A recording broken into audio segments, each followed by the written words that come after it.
All right, good morning, everyone. Welcome to the June meeting of the El Dorado County Fire Safe Council.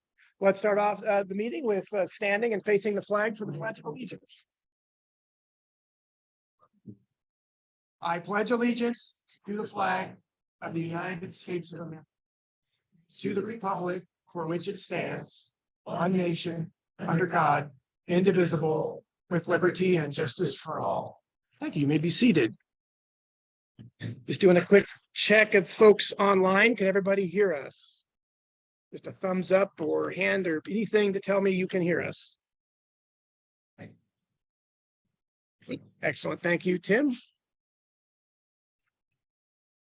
All right. Well, we got a number of things to cover this morning. Thank you, everybody, for being here. First is item 4, approval of the agenda. The board members, David, yes. Sorry. If we could have one change, Chris and I would like if Chris reported ahead of me, so Chris gets to say biomass before I step on his lawns. We can duly noted. We will discuss biomass prior to David speaking. How'd that come out? All right. All right. That's what he wanted. All right. It's going to be a good day. Any other changes or comments on the agenda? Right, double checking online. Not so. All those in favor of approving the agenda signify by saying aye. Any opposition? Right. Agenda approved. Item number 5 on the consent agenda is the board meeting minutes from the May 17th meeting. Any comments, questions, edits to the May meeting minutes that were shared in the board packet? I hear a motion to approve. Any additional comments? Okay, any second? I'll second. Hey, we have a motion, a second on the table for approving the May minutes of the Fire Safe Council. All those in favor signify by saying aye. Any opposition? Hearing and seeing none, the minutes from May are approved as presented. Thank you, Carrie, again for putting those together. Okay, next up, item 6 under new business. This will take hopefully not too long because I think Hugh and Karen have it completely organized for us. But we are our elections, our annual election cycle was up, and so I will turn it over. And this we'll have it at the end. Are you emptying the dishwasher? Oh, No, Paul, we got it. We're good. There's dishes are clean, the lights on. So good. That a euphemism? This is really going to be an interesting meeting. So we quit. So we will do a 2 roll call votes after Hugh and Karen discuss the results of the election to ratify the election. So Hugh, over to you. Okay, we did send out ballots. We sent out to all the directors. There were 20 of them. We received 16 of them back out of the 20. 17 if you. Or 17. We got one this morning. Sorry, somebody was a little late. Sorry. Won't say who, but his initials are Chris Payne. But he was a little late. But anyway, we got 17 and 20 back, and the votes carried for everyone on the ballot, on the ticket. So everyone was there. So, unless Karen, do you have anything you want to add, or we'll go right to the roll call? Okay. Congratulations, everyone. Yeah. Well, and maybe just for everyone, do you want to just really quickly read the list of it'll be the new board of directors? Because the e-board, again, there was one candidate for each position in both the board of directors and the e-board. I think it might be good just so everyone remembers. Chris, I was just gonna say, you might speak about the fact that it's split role, and then this is the new ones coming in. Good. Okay. Yeah. So again, she'll read the existing directors voted for the new board of directors and the e-board. And so what will happen is she's going to read the names of all of the new board members. The new board member. And then the e-board members as well, who amazingly stayed the same. So go ahead, Karen.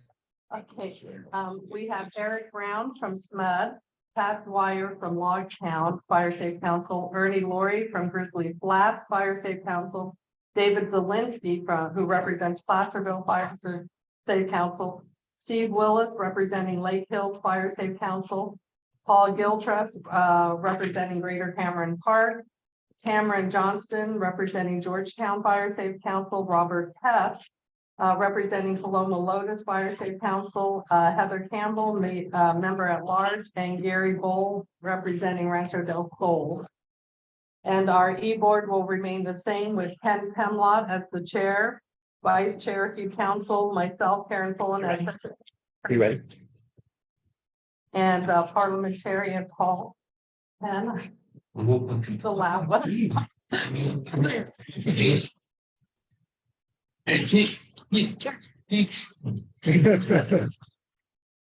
So with that, first order of business will be to ratify the Board of Directors vote. So Carrie will do a roll call vote of all the Board of Directors. If you're in the room, speak up, raise your hand, yay or nay. And then if you're online, do the same, raise your hand, however you can, and we'll make sure we listen for you as well. So Carrie. First up, Angel Ball. Angel Ball, okay. Janet Berenson, Yes. Eric Brown. Is he gonna? I'm looking. Yep, I don't see Eric today with us.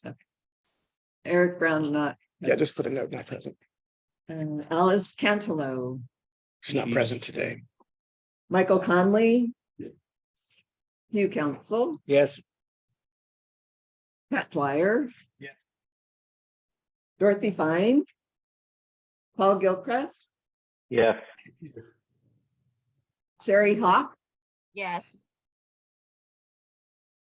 Tamara Johnston. Deborah Cruz, I don't see Deborah. Ernie Laurie, Yes. Chris Payne, Yes. Paul Penn, Yes. Ken Pimlott, Yes.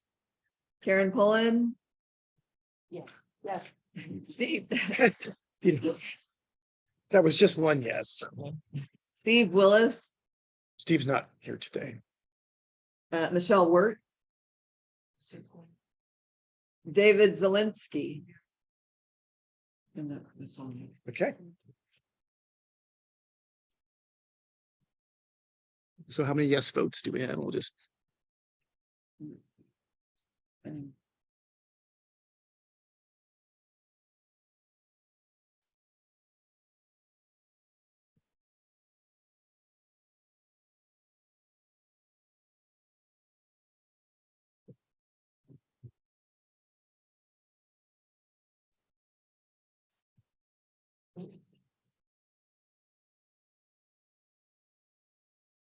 Yes.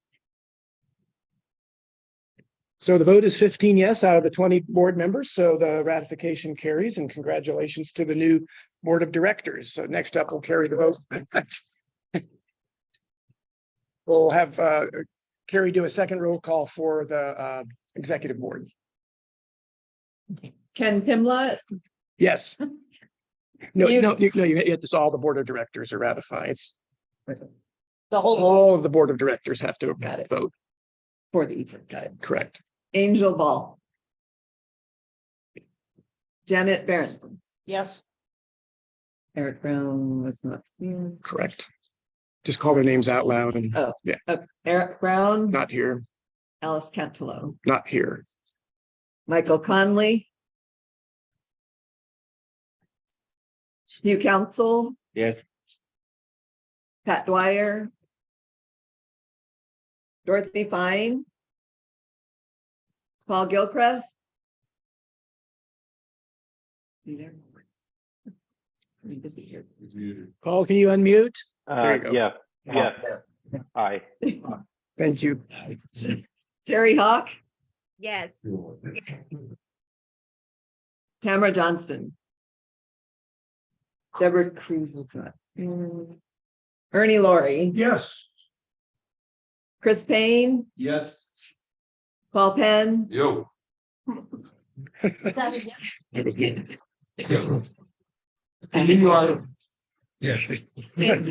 Yes. Karen Pullen. Yes. Steve Willis was not.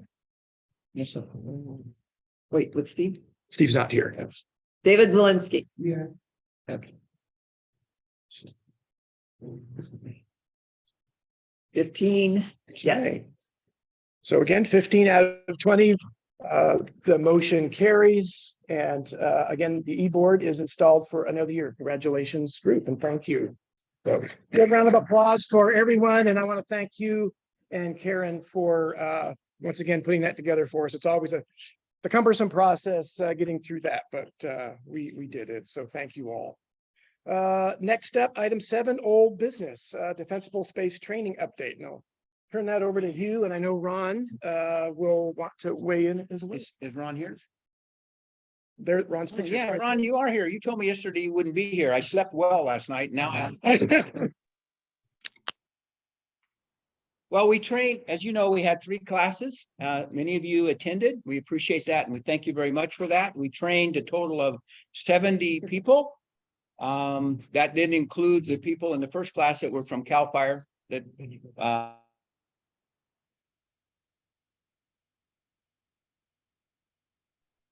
so now we have essentially 68 folks within the Fire Safe Council running around the county, hopefully doing assessments within your Fire Safe Council area or other areas if asked. Encourage you to do that.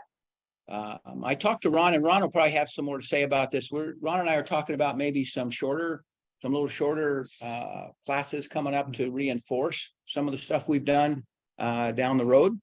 So we'll be looking into that. And I guess probably now there's time. On the back table, when you came in, you saw there's books back there, a bunch of books. You're welcome to take a bunch of those. The idea of those would be for you, when you do your assessments, to hand those to the property owners as you do your assessment. If you want more of those, see me after the meeting and I'll fix you up with some. And I guess that's about all about that. Any thoughts from Ron on that while we're on that subject? Well, the only thing I wanted to say is I would really like to call out and thank Hugh, Alice, Elizabeth, and Steve for their yeoman efforts in doing the training over the last few months. They were really the stars of the program. I know many of you in the room really wanted more of Alice. That's one of the reoccurring comments we heard in the feedback, is that you all wanted more Alice. So we're going to try to facilitate in the future. But I just want to thank all 4 of them. They really worked hard. They really made life easy. And so that's really, and again, I think the other thing we're looking at doing is developing an ongoing training program for all the home assessors, so that we build upon the training that you received, and that you get timely and current information on what's happening with defensible space and home hardening. End of report. I do have one more thing. Oh, just hang one more thing. I do have one more thing. There were a lot of questions about a standardized assessment form during the class. And I can tell you, Ron and I are working, we're working with CAL FIRE. We're working to try to come up with a form that everybody would have that will work. That'll be a standardized form.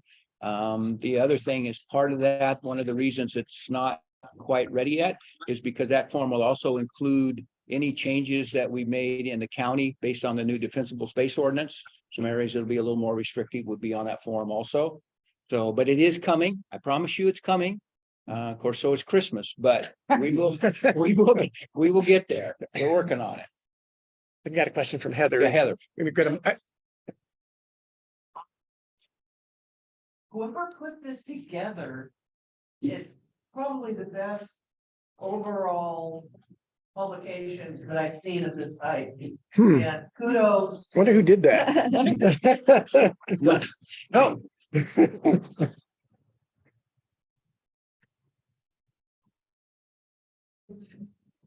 You both, it's right up there. I just can't say enough about this one because I would love to see people have this. We're glad to hear you say it was good, because we bought like 7,000. Yeah, we did. We got a really good deal. Pardon? Is it digitized? Can you put it on a website? Yeah, so the question that's being asked is a good one, is the document digitized? It's come up in a number of places. It is digitized. I have copies. We had some discussion about it yesterday. It will be put up on a website. And as far as Heather, thank you for your kind comments. But I also have to give a whole lot of credit to a guy named Johnny Valenzuela, who is over in Mosquito. This is the type of work that he does. And it's not often that you run across somebody, and you've all have done it, that you run across somebody and you talk to them about something, you have an idea and you explain it to them and they get it. I mean, it's exactly the same. And he's one of those kind of people. So I have to say, if it's good, and I believe it is, much of the credit really goes to Johnny. But you made it happen, so thank you. Yes. No, well, all we can hope is maybe now Hugh's speechless for the rest of the days. Hey, I had a jury summons and he was so upset when I called and told him he didn't need my services. Thank you, Hugh. And I'm gonna add and pile on the thanks to the entire cadre for the defensible space training, including Ron, including Karen, who did all the logistics.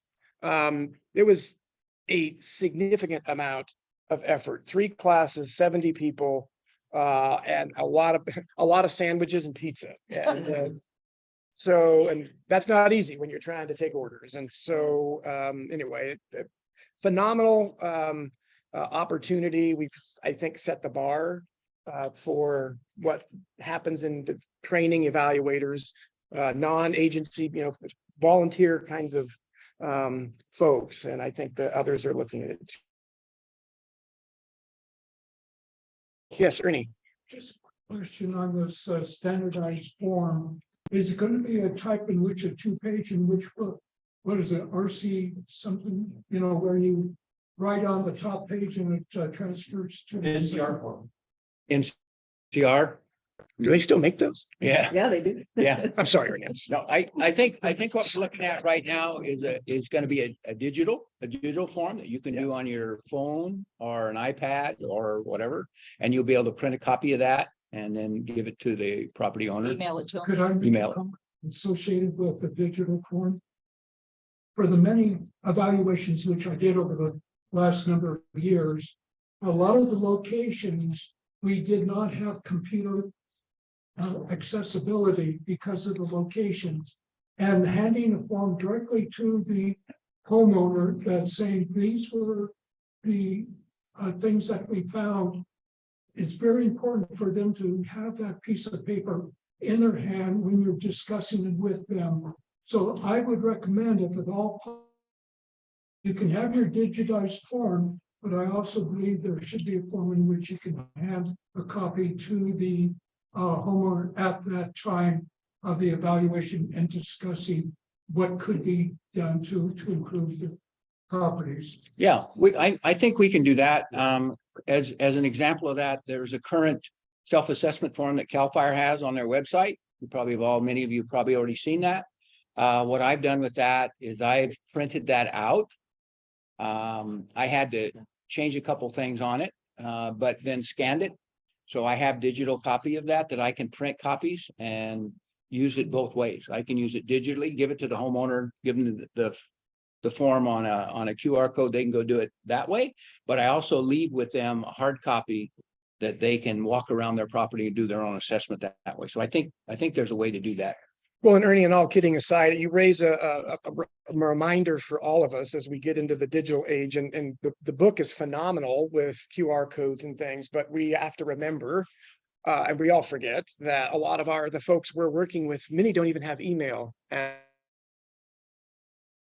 not lose sight of how we're communicating with the people that we're serving through our programs. So your point is well taken, and we've had that discussion. And logistically, obviously, we're trying to figure out how to make it as easy as possible, but you're absolutely right. Okay, no further questions or discussions on that. We will move on. Chair's report. I just have one item to cover here, and that is it's related to Title III funding. So the E-Board discussed when we met this month that we would like to do another round of the mini grants, if you will, from Title III out to the associate councils. Looking at what funding is available, we want to narrow the scope of the mini grant if this time, because Green Waste Days seem to be the most popular and requested event with the funding, and probably the easiest thing to fund from Title III. Well, I'll put out an email to all of the councils saying basically it's up to $2,500 per council to host a Green Waste Day, and then the associated cost with renting the green waste dumpster, any mailers or postage that may be necessary, and shipping services that, you know, if it's not donated, you're not able to work out some sort of arrangement, it could certainly cover that. But we would limit it just to that and see where we get. And again, it's trying to get something out there for everybody. It's half of what we put out the last time, but we're also looking at just focusing on Green Waste Days and seeing if that's something we can help everybody with some of the funding that's still available. So again, more to come there. Tamara. Yeah, I'm guessing there's no reason why we can't make it a whole year from the time we send out the email. We're managing the existing funds and we've got some opportunities there. So good. All right. That's I'm gonna just defer anything else at the moment from the chair's report. So I hate to say it, but we're down to item 8B and we're back to Hugh. Well, I can make this one short. I don't have really anything to report than that, other than I just been going to the regular meetings and there's really not any big stuff happening. Everybody knows what's been going on in the fair and what have you. We'll talk more about that later. Okay. Are you happy now? Thank you. Okay, next up, Secretary's report. Karen. You got one right there. Do you want me to do the council review under this or under governance? You can do it here, it's fine. Yeah, this is fine. Mhm. So that would be all that I have then, is to Okay. do the council renewals. And they don't want me to just list off the names. So the councils that turned in their renewals and are being accepted by El Dorado County Fire Safe Council as associate councils or affiliate councils, once this is over, are Auburn Lake Trails Fire Safe Council, Ockham Fairplay Fire Safe Council, Paloma Lotus Fire Safe Council, Cool Pilot Hill Fire Safe Council, Camino Fire Safe Council, Cedar Grove Fire Safe Council, Diamond Springs Fire Safe Council, Fort Jim Fire Safe Council, Gallagher Road Landowners Association Fire Safe Council, Georgetown Divide Fire Safe Council, Gold Hill Estates Fire Safe Council, Gold Ridge Forest Fire Safe Council, Greater Cameron Park Area Fire Safe Council, Greenstone Country Fire Safe Council, Grizzly Flats Fire Safe Council, Lake Hills Fire Safe Council, Logtown Fire Safe Council, Mosquito Fire Safe Council, Oak Hill Area Fire Safe Council, Homer Ranch Fire Safe Council, Patterson Ranch Fire Safe Council, Placerville Fire Safe Council, Rancho del Sol Fire Safe Council, Royal Equestrian Estates Fire Safe Council, Sandridge Fire Safe Council Sierra Springs, Regional Fire Safe Council, Strawberry Fire Safe Council, Texas Hill Estates Fire Safe Council, Volcanoville Fire Safe Council, Wrights Lake Dark Lake Fire Safe Council, and that's 30 of them. Yeah. But you didn't even breathe.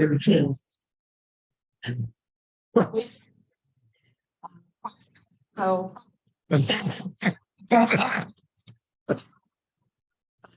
Yes, I did understand.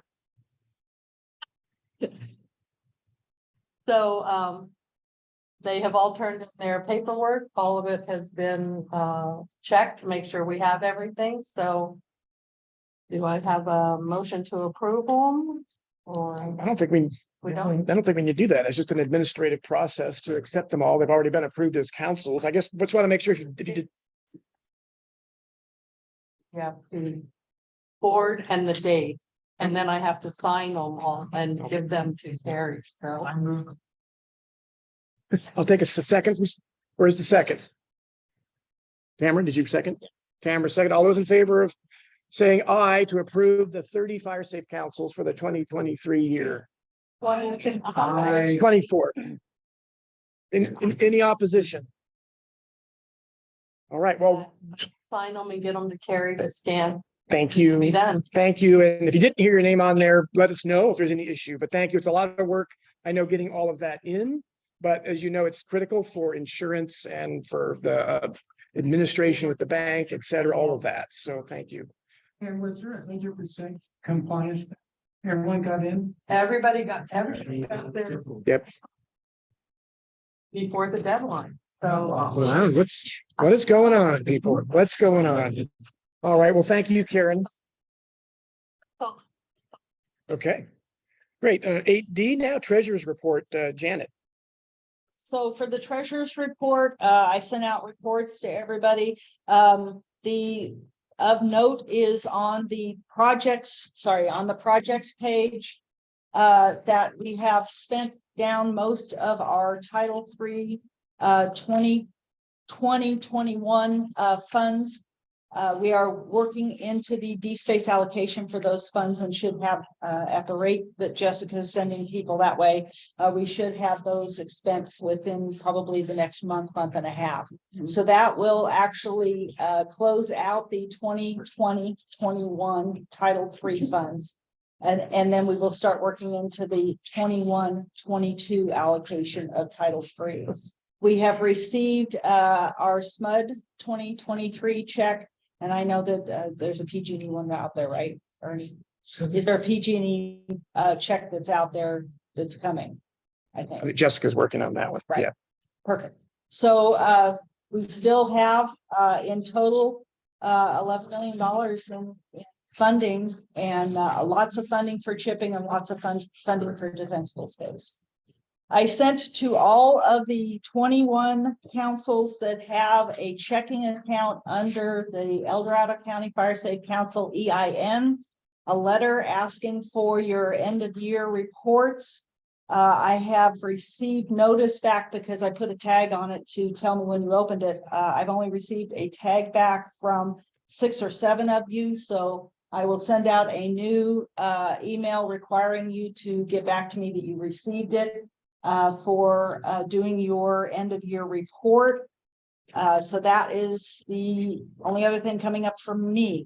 One last thing is we have had a couple of councils receive a request from the county to file a business license with them because they got your fictitious name statement. We have done some sleuthing around at the county and we have found that there is an exemption for charities, including charitable and nonprofit organizations, which exempts them from the county business license requirements. So I have that. If you receive a note from the county requesting for you to pay for a business license, let me know and I will get this. And actually, I'll send this out to all of your treasurers so that you all have it. For the 2, Angel, did you already pay? No. Okay, don't. Save your $4 for coffee. And I'll work through with the county on that. And Karen, I'll figure out what. oh, don't worry about ours is taken care of. So don't worry about ours. But it was an easy process. Just when you do it, the application. You don't have to do it. So That's what she's saying. Don't do it. oh, don't do it. Don't do it. Don't do it. Anna. Don't.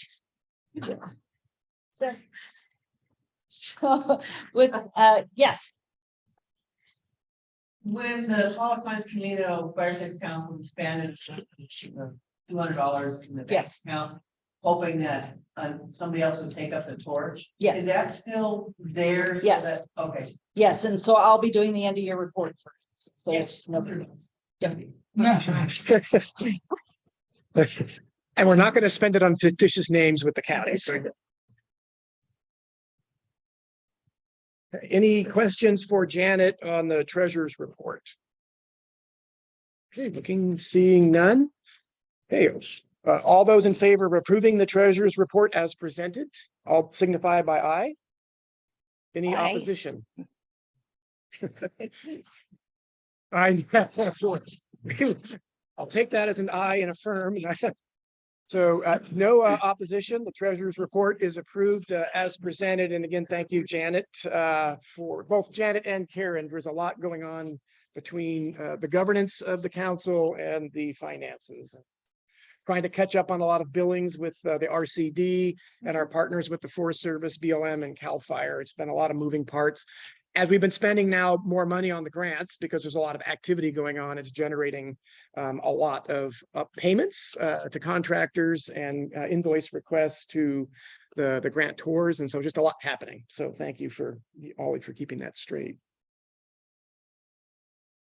All right, with that, we will go into our partners reports, 8E. First up was BLM, and Jason Schrader reached out to me last night. He is on the road in the southern part of their district, but he did want me to let everybody know from BLM's perspective, they're looking at going into fire restrictions late next week. The lower part of the BLM field office is much drier than the upper elevations of the field office, so the lower elevations will be seeing that. But folks may be able to get a variance for work on BLM lands and let them, Jason, know directly if there are projects where burning may be an issue, or fire restrictions rather may be an issue for projects. And then secondly, Gerald Martinez, the Motherlode Fire Management Officer, announced his retirement. He'll be retiring at the end of June, so just at the end of next week, it looks like. So Jason and Lee Helgeson will be the primary contacts for the Motherlode Fire Program until Jerry's replaced. So I don't know. I only have the email. He said they're working on it. So yeah, we'll definitely miss Jerry for his engagement. But anyway, that's what Jason had to share. Next up, we will go to the CAL FIRE duo, Megan and Jeff. And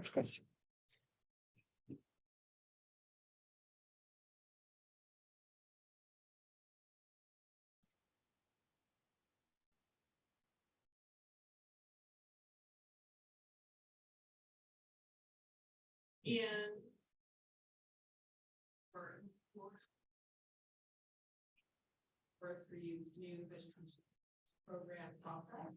That Salmon Falls PP, and it's about 4,000 acres between the northeast acres of Folsom Lake.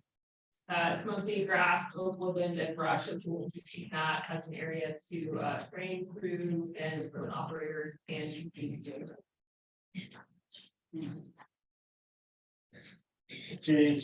one problem.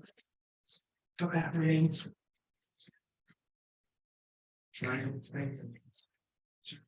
Inspector. To date, we've completed about 2,500 inspections.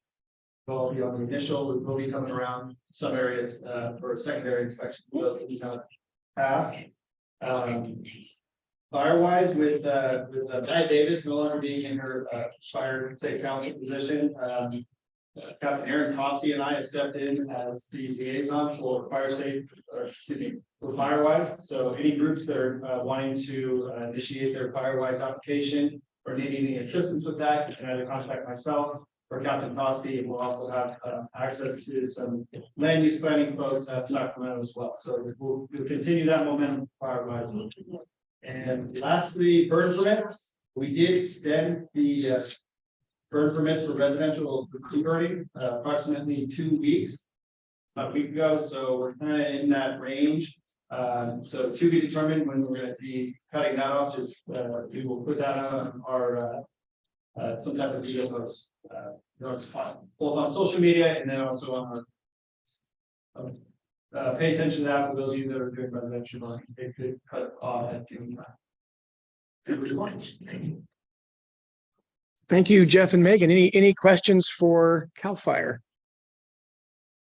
All right, we'll definitely appreciate all the engagements. And again, special thanks, Jeff, for stepping up on the Firewise while we're working through how to help best make that work. But you guys have been rock stars helping. Super, thank you. So next up is the Office of Wildfire Preparedness and Resilience, and I see Sue wasn't able to get on today, so I want to just I can provide a quick update. The biggest program changes are the program now has an official program manager, Tom Myers. He came on board within the last several weeks, and then immediately upon coming on board, he had a baby, or his wife did. So we're excited for him, but he will be back grabbing the reins here in the next week or so. I'm really excited to have him on full time. That comes at the same time that county is in the background check process for a senior defensible space inspector position. That's another position that has not been filled at the county until now. So that's two positions that have been worked on for quite a while that are now coming to fruition in that office. And then that will be in addition to the existing analyst position that Clarissa Lowe is filling. And so this will provide additional capacity for the program to really engage in many things it's looking to do. And that includes working with CAL FIRE on the FireWise program, obviously, and Ron will talk about it. I'm sure more here in a bit on where we're at with defensible space, but this will provide much better support for the county to work in the ever-growing defensible space work, and not just the ordinance itself, but the overall efforts that are going on countywide with defensible space. So the wildfire strategy, the program has been processing the comments that were received at the wildfire strategy workshop in May, as well as the online comments that were received. So those are being processed and built into the document. The coordination group will be meeting again this Friday, and we'll take one last look to ensure the comments have been incorporated into the document. And then it will be, I believe, going out one more time, and then ultimately it's a living document, but it'll be going to the Board of Supervisors for their review and approval.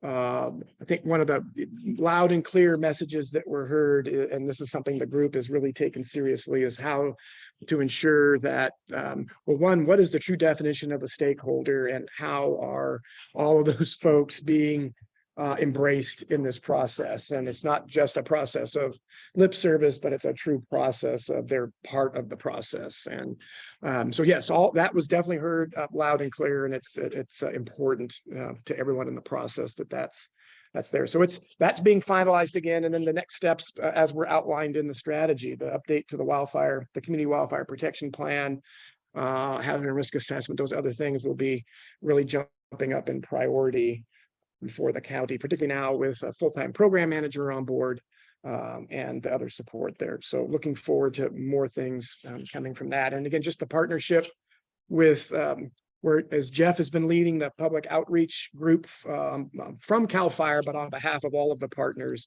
the county is working closely with that outreach group to be the host for that information and sort of that clearinghouse. So there'll be a lot more on the county's website in support of the public outreach. So no questions. Oh, I see David. Yes, question. No, Janet continues to ping Cal OES weekly almost, it seems, and there's nothing new. It's sort of sitting in that area between OES and FEMA, just pending approval for the next step, which is not uncommon for that program. There are 5 projects with I think a couple more in the hopper, like the one we are proposing statewide, and they're all in kind of various stages of approval, but it's definitely a long process. This is a follow-up to David. Yes. Chris Payne, Patterson Ranch. Can you kind of describe Weber Creek, because I heard it was pretty big. Weber Creek is an area that there were a number of, in a nutshell, and we presented it here before, but there were a number of focus areas that were looked at around the county. Ultimately, the decision was made to put forward a project in sort of the southern Placerville area, both within the city and unincorporated areas around that, for a number of reasons that were really attractive for hopefully funding from the grant.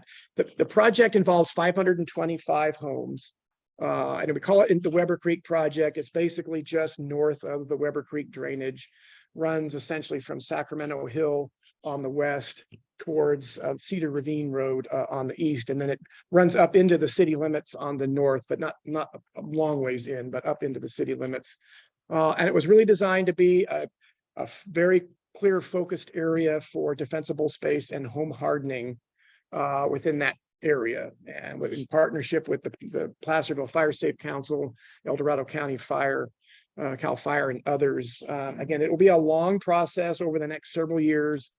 This is really these are the first of their kinds of grants from FEMA that are also being supported through the Joint Powers Authority at the state between Cal Fire and Cal OES, who are chipping in a small portion of the matching funding to ensure that the underrepresented members of the population are included in the process and in the criteria. But ultimately, it's a roughly $25 million grant, mostly coming from FEMA, partially coming from, again, the state and the county, to treat and home harden 525 homes in that area. So again, it's a pilot program, so everyone's learning through the process. There's environmental review and other things that all have to occur as this goes. And so the sub-application is in. We've been working very closely with Cal OES, and it's just, again, it's in the pipeline with FEMA. So. Chris. Fire Safe, Texas Hill of Placerville. No, Texas Hill was in the original proposal, but because of trying to scale the project down a bit, we actually moved it just to the west of Texas Hill, so they're out. And then also and that reminded me, the county has also applied for a BLM grant with Jason Schrader's support to help our fire districts, the county, and the Fire Safe Council with defensible space evaluations and the defensible space inspection program, and provide funding to assist in getting some of that work done. And so much of the work, will be done with a nexus to BLM lands, including the proposals to also incorporate some fuel break maintenance in those areas, all tied in and coordinated with efforts that are already going on. So that project is sitting with BLM. I believe the funding or the approval process or the funding date starts September 1st. So we anticipate hearing something hopefully sooner than later, whether or not the county's been approved. We applied for the full amount that they authorized, which was $10 million.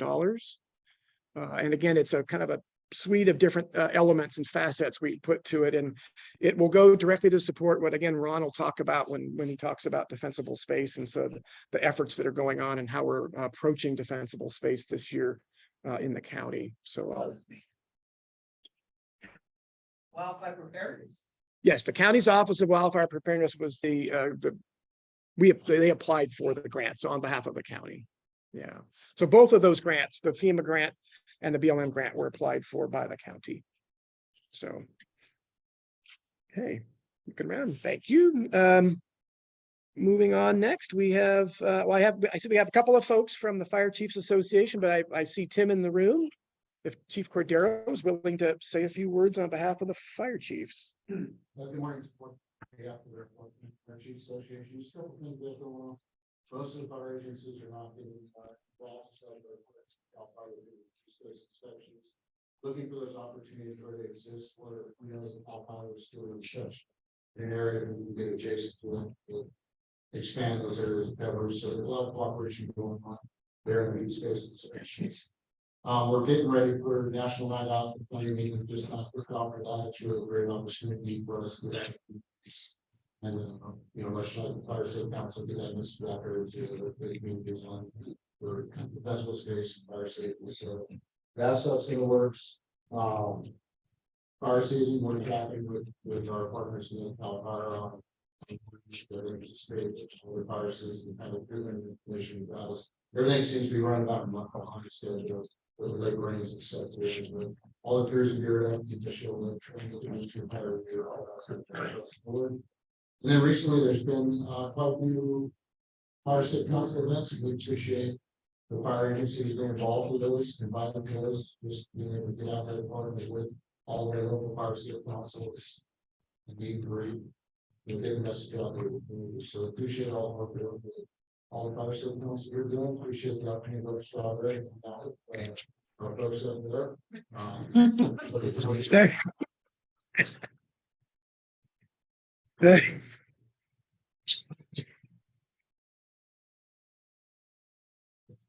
Any chance you're gonna do an open house? For stage 17, yes, we will be scheduling and planning the open house that happens in move-ins and things like that. That's a good point. We did relocate the crews on Station 17 all kinds down to our station, Camino, but the remodel our station up at Station 17, not just got completed the crews, so mostly moved in, but the engine will be back. Hello. Yeah. Oh, no, that's inside. I think Sherry wants to say something. No. No. Guess not. No. All right, any questions for Chief Cordero? Great, thanks very much, Tim. Okay, next up, I believe Ron Phillips will be covering the fire prevention officers. Ron. Hey, good morning, everybody. First off, 4 updates for the group. On the legislative side of things, the state assembly very active wildfire related issues. 2 of note for the fire safety for awareness, Assembly Bill 338 by Assemblyperson Curry. That bill, if approved, would establish that all wildfire mitigation projects over $100,000 would be classified as a public works project, which would make the workforce working on that project subject to prevailing wage. That particular bill is currently in the Senate for review.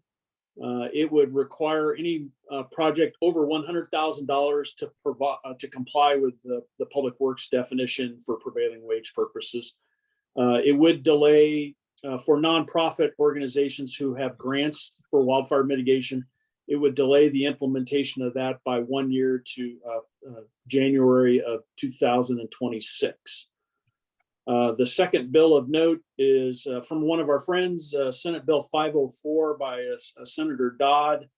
It establishes that defensible space grant programs, so grants that relate to defensible space and home hardening efforts, local assistance grants, I should say, that the priority for grant award would be given to local governments performing defensible space assessments in high and very high hazard areas, who report those results to a common inspection platform or assessment platform.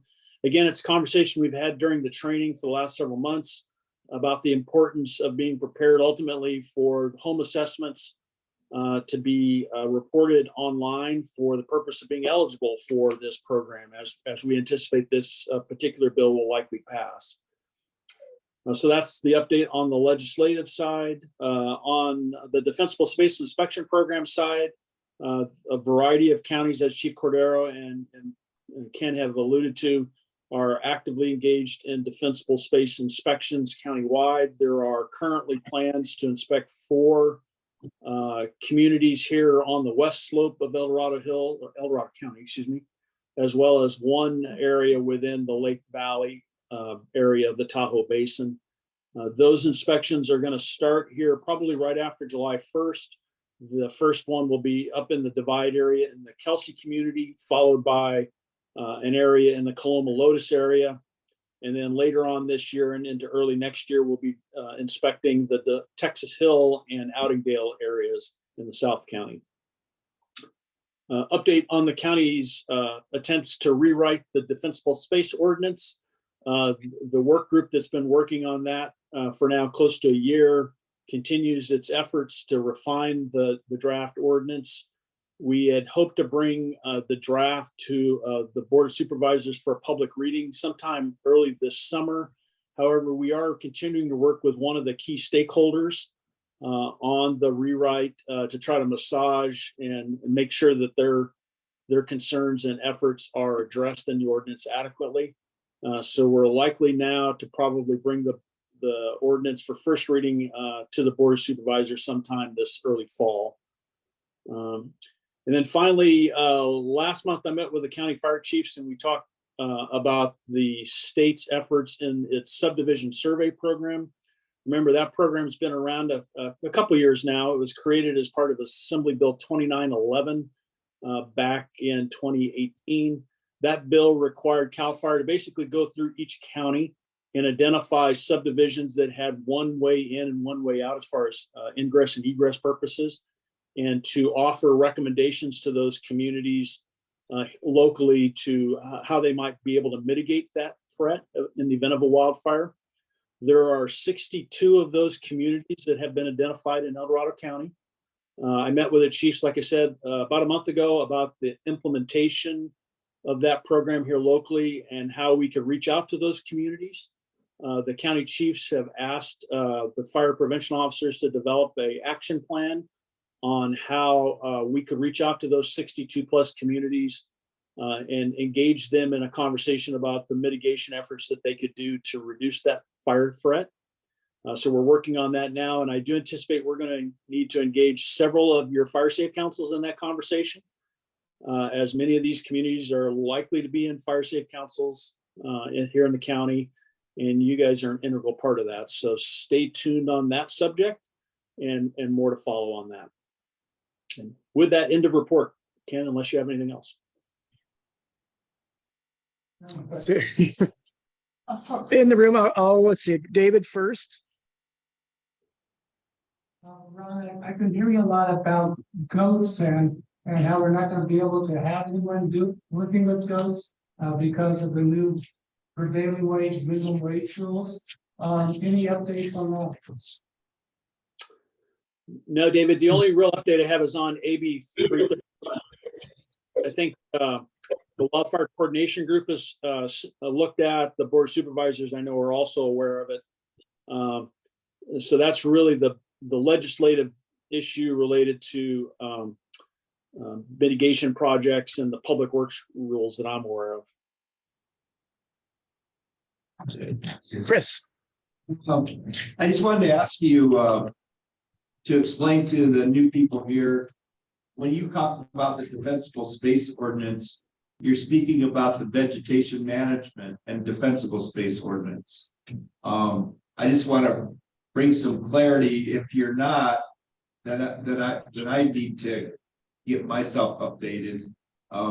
Is that true? It's in the form of a question to you. That's a true statement, Chris. We're referring to the correct title of it is Chapter 8.09 of the county's codes and ordinances, which deals with vegetation management and defense. And I think clarifying that too, Chris, and correct me if I'm wrong, Ron, but the part of the ordinance change is to actually change the title. So the vegetation piece is a bit of a misnomer. The ordinance really isn't addressing vegetation. It can be conflicting with all the other work going on. Which is, I'm glad you said that, because I thought that might be a possibility. But the county's website doesn't reflect. It does in some forms, but it doesn't. If you go to the page, the defensible space page, you'll see that they're still using the vegetation management defensible space. Correct, because the title has not officially changed until the board approves the language. It hasn't changed. Since you know I spent some time at the Board of Supervisors, when might you see that? Do you see that coming up soon, or is that? I think that's when Ron mentioned it's probably going into before the board in September, I believe was the date, correct, Ron? I think we're looking at Thank you. September, early October. And the reason is we're working with one of the key stakeholders who has some concerns with the current rewrite language in a particular provision. So we're working through, and that may take a little bit of time. So part of the revisions will be the name change to the new ordinance. Correct. Thank you, Ron. You're welcome. Right. Any other questions for Ron? All right. Thank you, Ron. There's just always a lot going on in that program. Right. Next up, El Dorado National Forest. Jacoby Waters is with us today. Welcome, Jacoby. Good morning. I have a couple things. Does he have a microphone? Yes. Oh, okay. Got it. Nope, we're good. Thank you.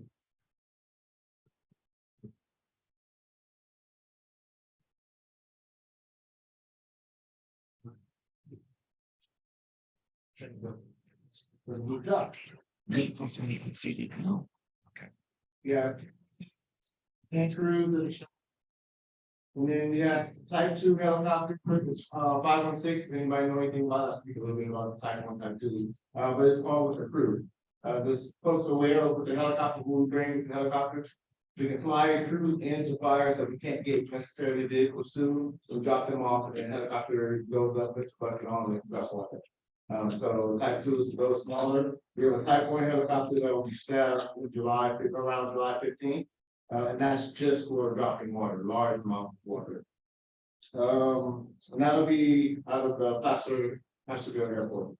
And then we have 5 of 6 patrols that we staff. We're looking for another person to staff the last patrol, and then all three of our lookouts are staff. So then, burning. This year we accomplished 3,200 acres of power units. We are starting to push through these units as we need to. A bunch of massification work is going on, being done right now in Amador and Georgetown Major District. We're looking to burn another 100 acres in the Marshall Mine area. That's around this year for massification.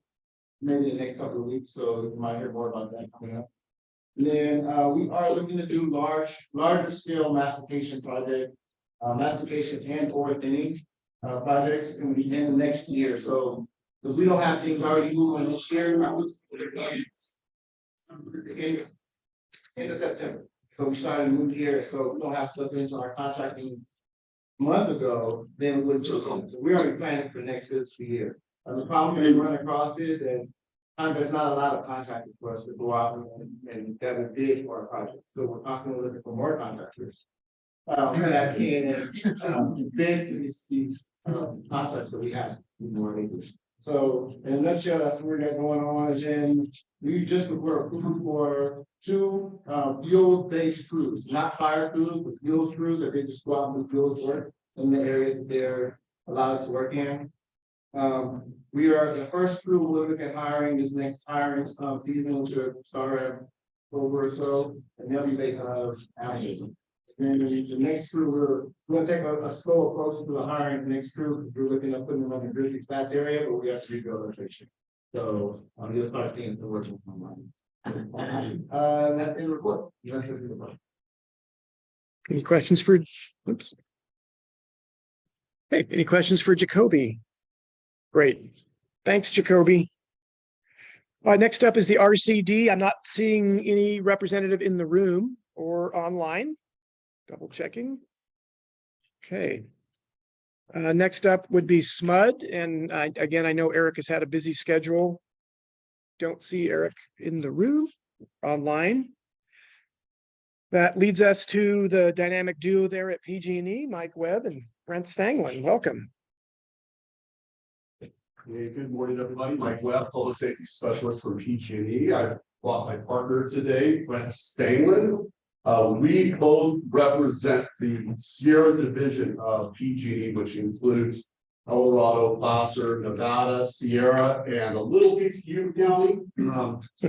So that's kind of our turf. Our role is, even though my job title is won't reflect our job, we're public safety liaisons for the company. Basically, we coordinate outreach and emergency response work for either large scale external events or internal events with the company. So we pull up right alongside our public safety partners during an emergency, and we bring our crews in and we coordinate very closely to either make that work safe for them initially and safe for you, and or then the repair and the restoration of our facilities and infrastructure, return things to normal as quickly as possible. So we always appreciate coming to groups like this and to work with groups like this throughout the foothills. And you guys know me, I've worked in the county for many, many years. And I have always, you know, in my role as liaison to public safety agencies, fire law and OES, I consider you a public safety agency as well. Your work is critical, your ability to message and outreach is critical. And I will continue to share that information and do that outreach with all of you when we are having events in El Dorado County as it relates to PG&E and what we're doing and how we're supporting things. So, so with that said, I love the workbook. I came in with the head of Steve today to talk about things, but you already got it all in the workbook. But it's like,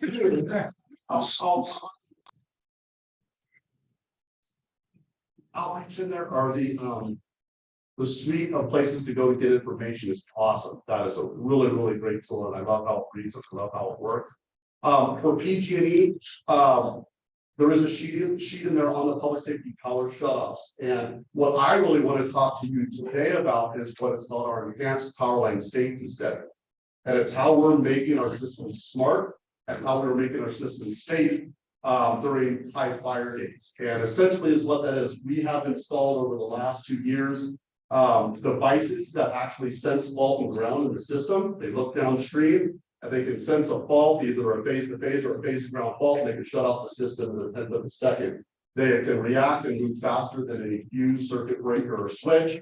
And in our first year, which was last year, we have appreciated about 68% in ignitions from overhead lines, either being struck by birds, animals, or people, or mechanical failures. So, which is huge, right? So the system's getting smarter. Is what I can tell you is, yes, there's outages, and I know we have a couple of circuits in this county which are heavily impacted by EPSS. Our Appleville circuit that goes out to South County, and then our hospital circuit that goes to Annabelle. Those are two by 9 miles, two of our longest circuits in the entire service territory.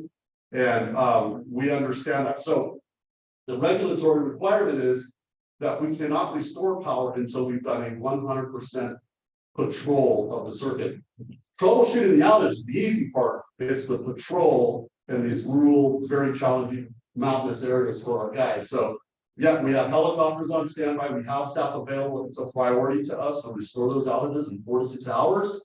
And but we run into things if there's a fire that has a fire traffic area which doesn't allow aircraft to fly, nighttime, those types of things are kind of things that add delays to that patrol.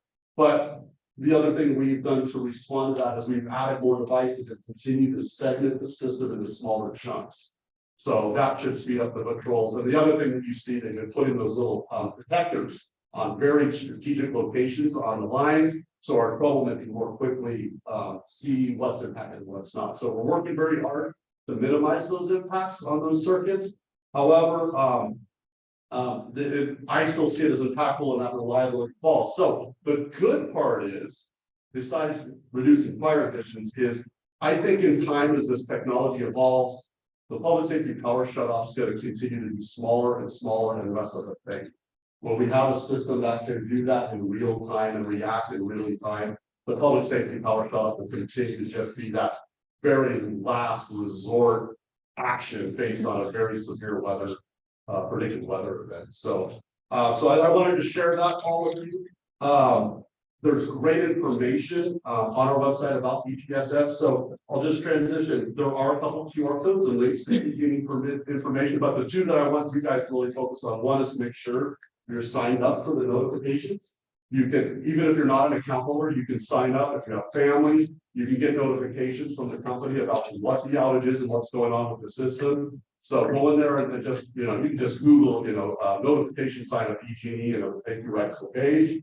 And then the other thing is how to access the outage map. There is an interactive emergency outage map that will actually light up the map, show you what's out and why, and talk about restoration times. That information is fine there. And then the last thing is you have a really nice sheet in there about down power lines. That is what I want to say about down power.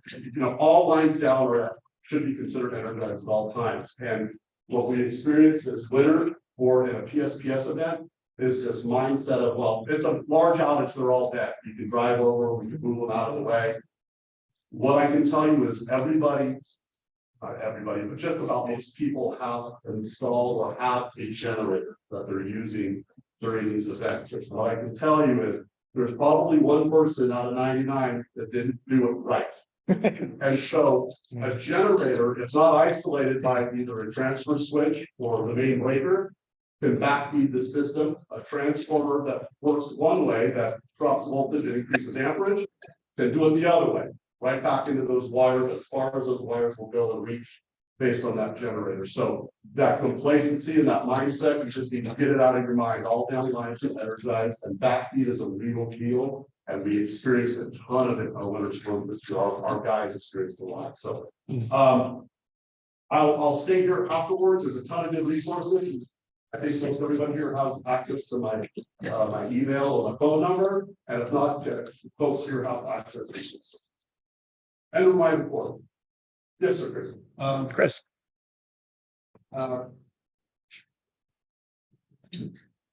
The PG&E has a lot of undergrounding going on. Yes, we do. Can you speak to what areas we're currently working in?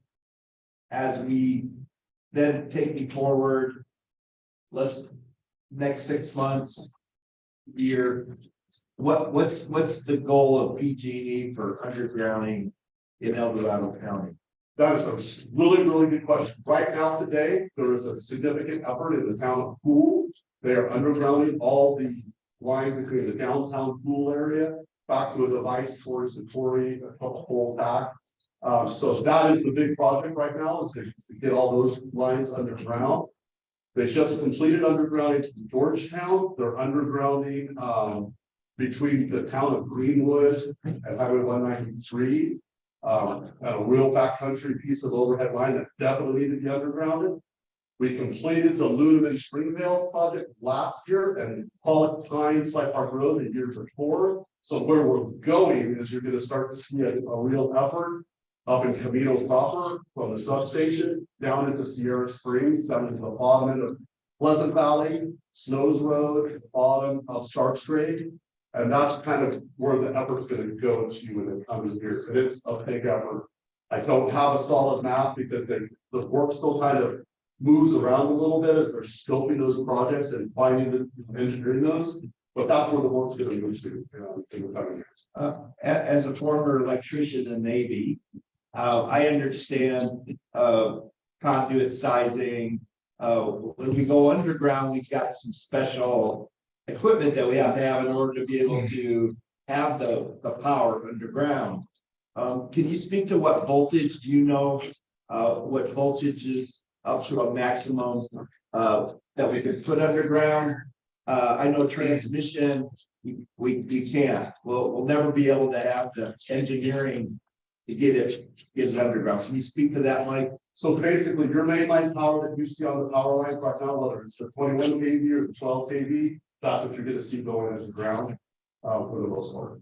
Okay. There could be some service drops and things like that, depending on what property owners are wanting with us, but it's all our distribution, 12 or 21 kV. And then you take down the overhead. You're taking down the overhead once the underground. Absolutely. So now what I will tell you is where we read into the kind of what about is the phone lines. Here we are, we're putting us, and we still have phone lines that are strung across, evacuation routes and the roads. That has not been addressed in statute or in kind of law yet, but they're not coming along with us.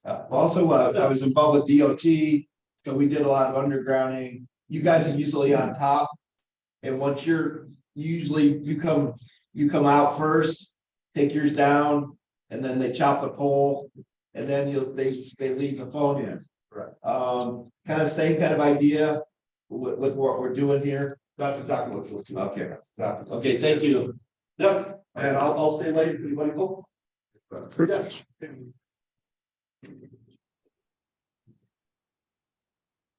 So we're doing a big community planning process in Garden Valley to prioritize fuel reduction projects, which I'll be talking about later, but I've been trying to get Jeannie engaged in this process.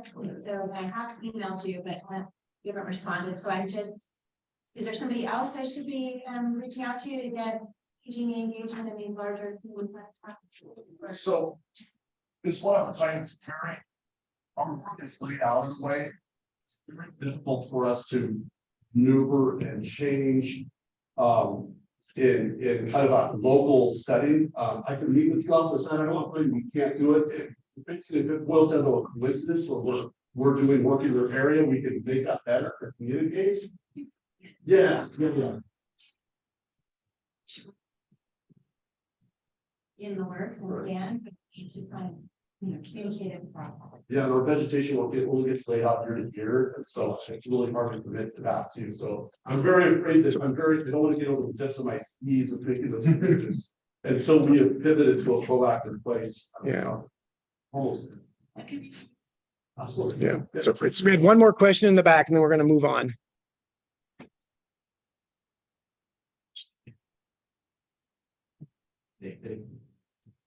PG&E, that you're not aggressive, really not aggressive, it's great, and everything. And so I'm wondering, do you have right now in place an aggressive procedure to make sure your contractors are taking up after themselves? So there's lots of.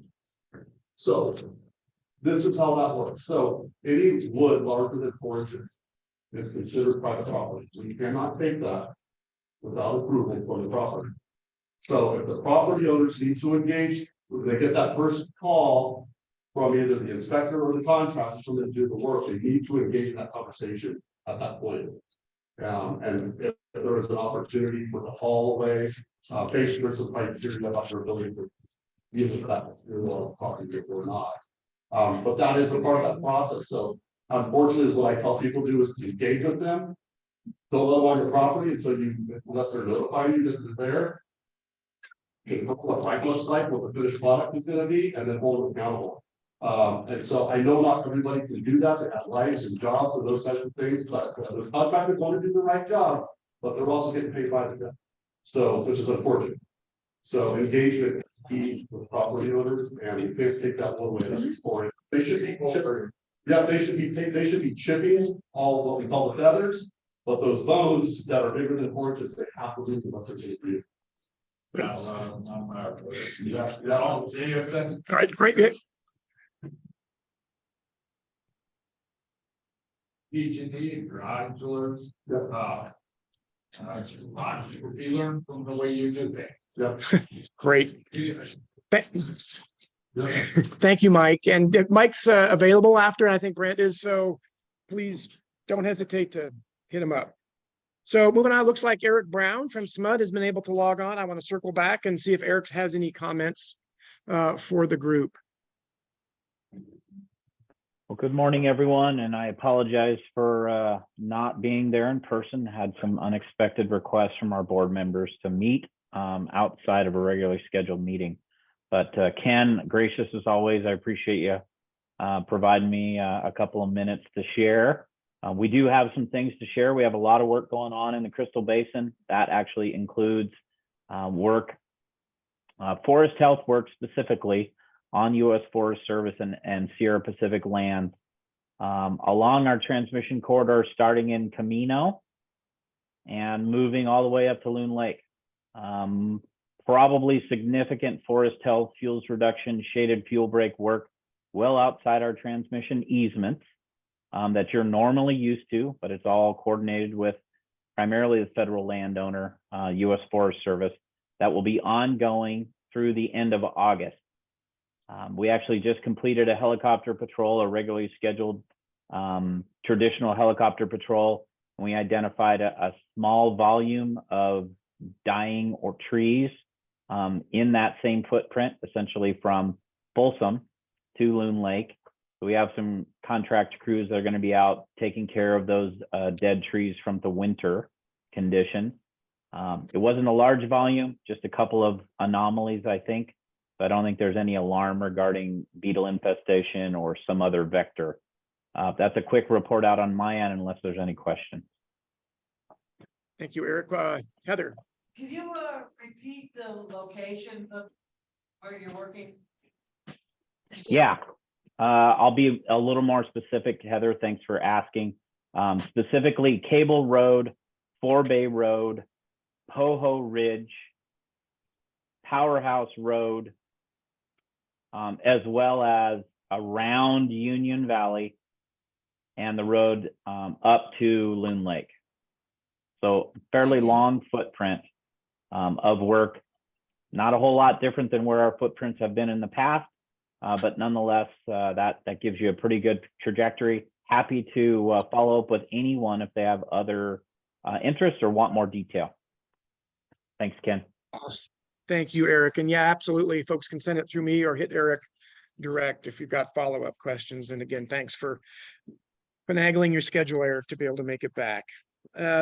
So I had reached out to EDSO OES to see if they could have someone on. I'm looking to see, I don't know if I think we have anybody here in the room, or on, oh, there we go. No, looking, looks like we don't have anybody from EDSO this month. I'll keep working with them. And then lastly, I had several contacts for the Bureau of Reclamation. I reached out to both of them, invited them to the meeting. I did not get a response, but I'll keep trying. And I just want to double check. I don't know that anybody's here today or online. Not seeing or hearing. Right, I will continue to work on that connection as well, and hopefully have someone in the future. So with that, move on to program reports. First and foremost, our first program report on grants from Tamara Johnston. Tamara.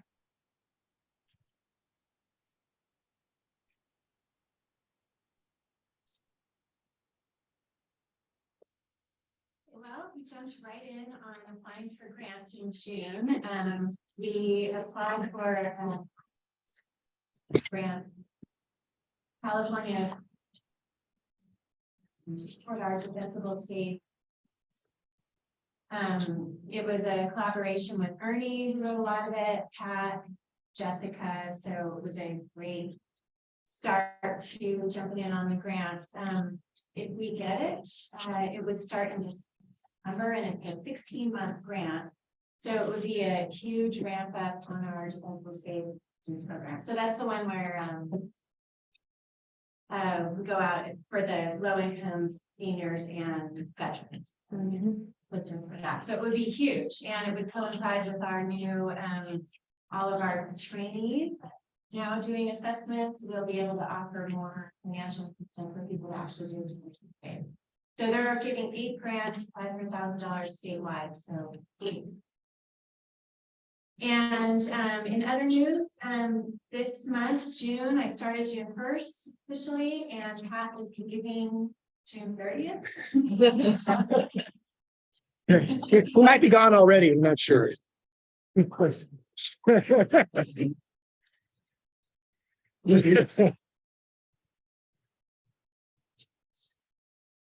going to take me a while to get my arms around all the little bits and pieces of everything that Pat's been doing for several years. I'm working to set things up and organize it all administratively, just in a way that my brain works. So that's going to take a little while. And June has kicked my butt in other ways. It's kind of an ongoing thing.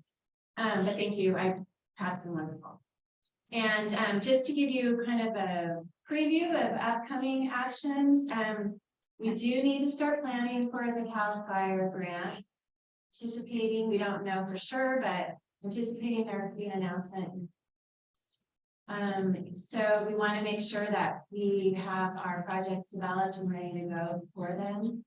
So I'll be scheduling a meeting of the grants committee in the next few weeks, and then also working on scheduling a grants training for people who are interested in writing their grants for their projects sometime probably in August. And if you are developing or thinking about a project, please reach out to me so we can discuss kind of what's needed to get that project ready for approval and submission. And also, just so I can help you think through things to think about when you're developing your project. And I'll just give you one example.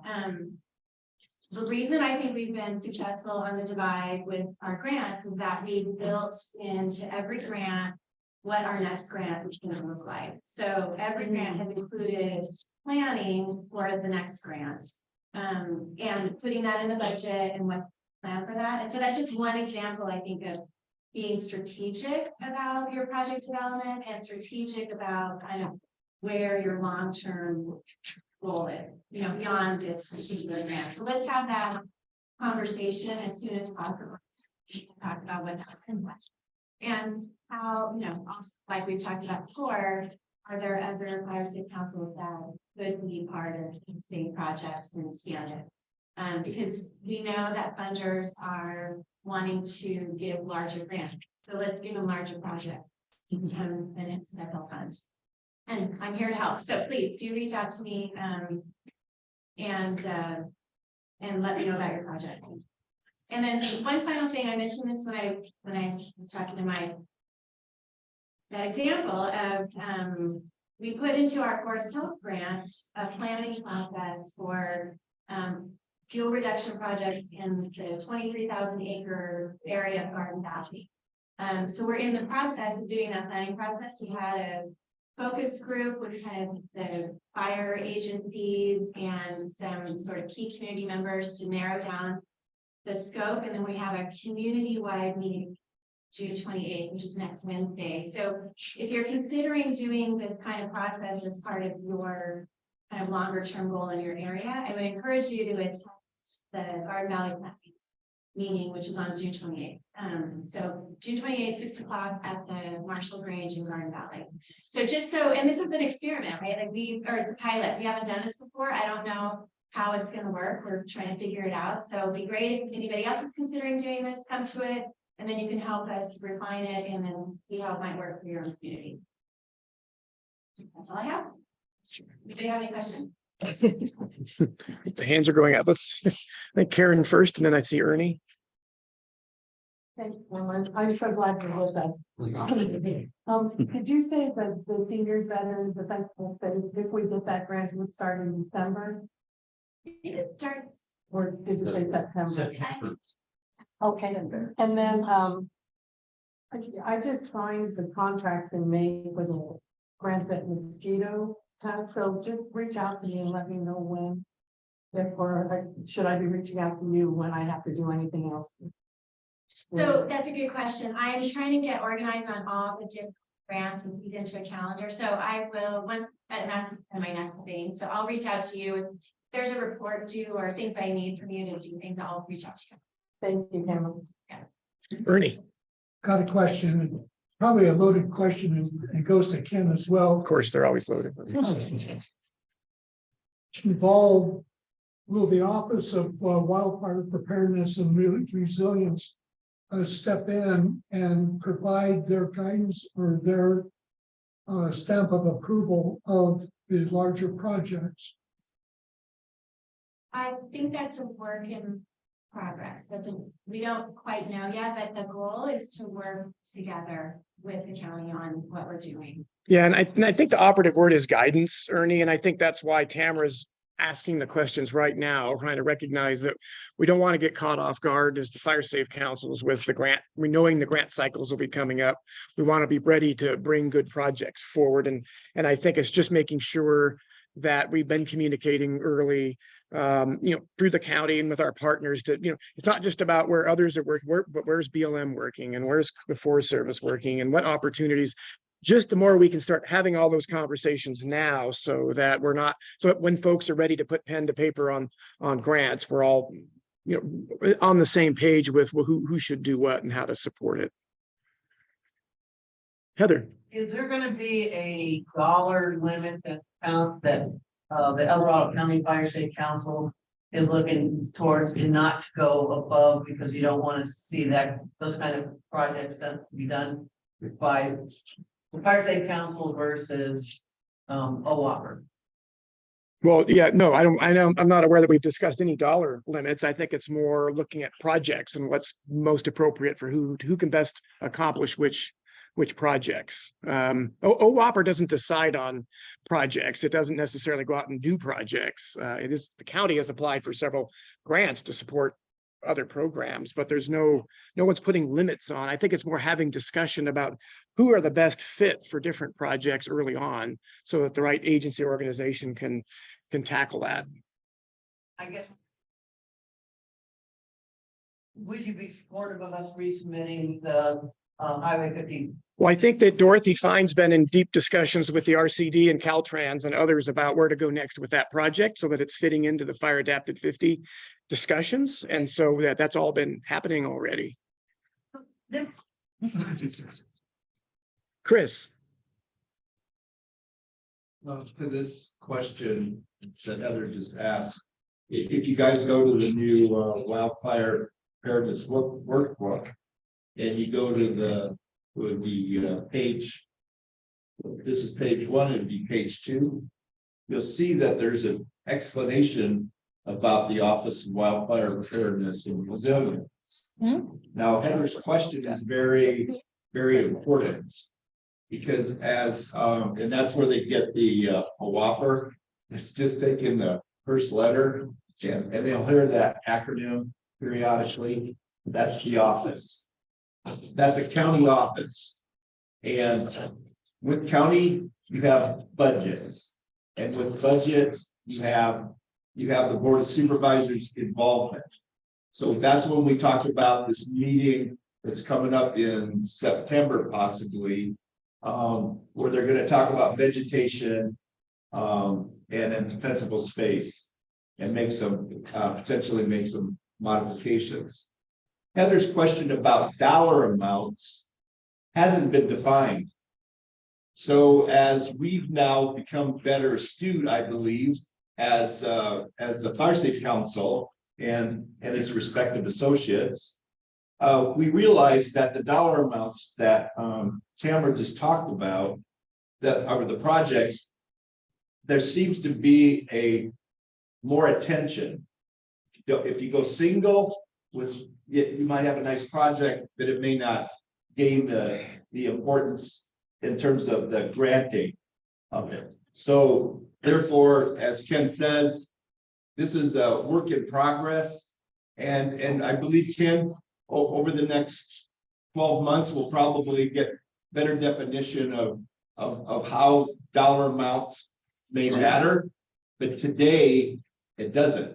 That's my understanding. Great. There's been no discussion of dollar amounts. I think everything depends on what's coming forward, what's the best fit. And, one larger project may be better than several smaller, but the converse could be the case depending on what we're all trying to accomplish. So I don't think that dollar amounts is the issue. I think it's more defined as making sure it's the right fit for the right, grant applicant and making sure that we're all tied together and maybe there's other folks working on the same projects and how do we tie into that? And it's all those discussions. And I think that the working group that Paul led was a big start in that direction to try to get us thinking about, again, we know the grant cycles, but the big ones come about the same time every year. So let's start these conversations right now, if not sooner, about what's going on the landscape.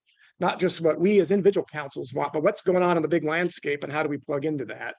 And have those discussions early on, so that when we bring our grants forward, we're all in the right place and they can be supported by everybody. And so it is a work in progress. We're all learning as we go, but we've got great opportunities this year, I think, to be really successful with some good opportunities and good projects. So any other comments or questions for Tamara on grants? Just double checking online. And I know he's not going to want to hear it and he's not saying goodbye, but I do want to recognize Pat publicly for a lot of work for a long time.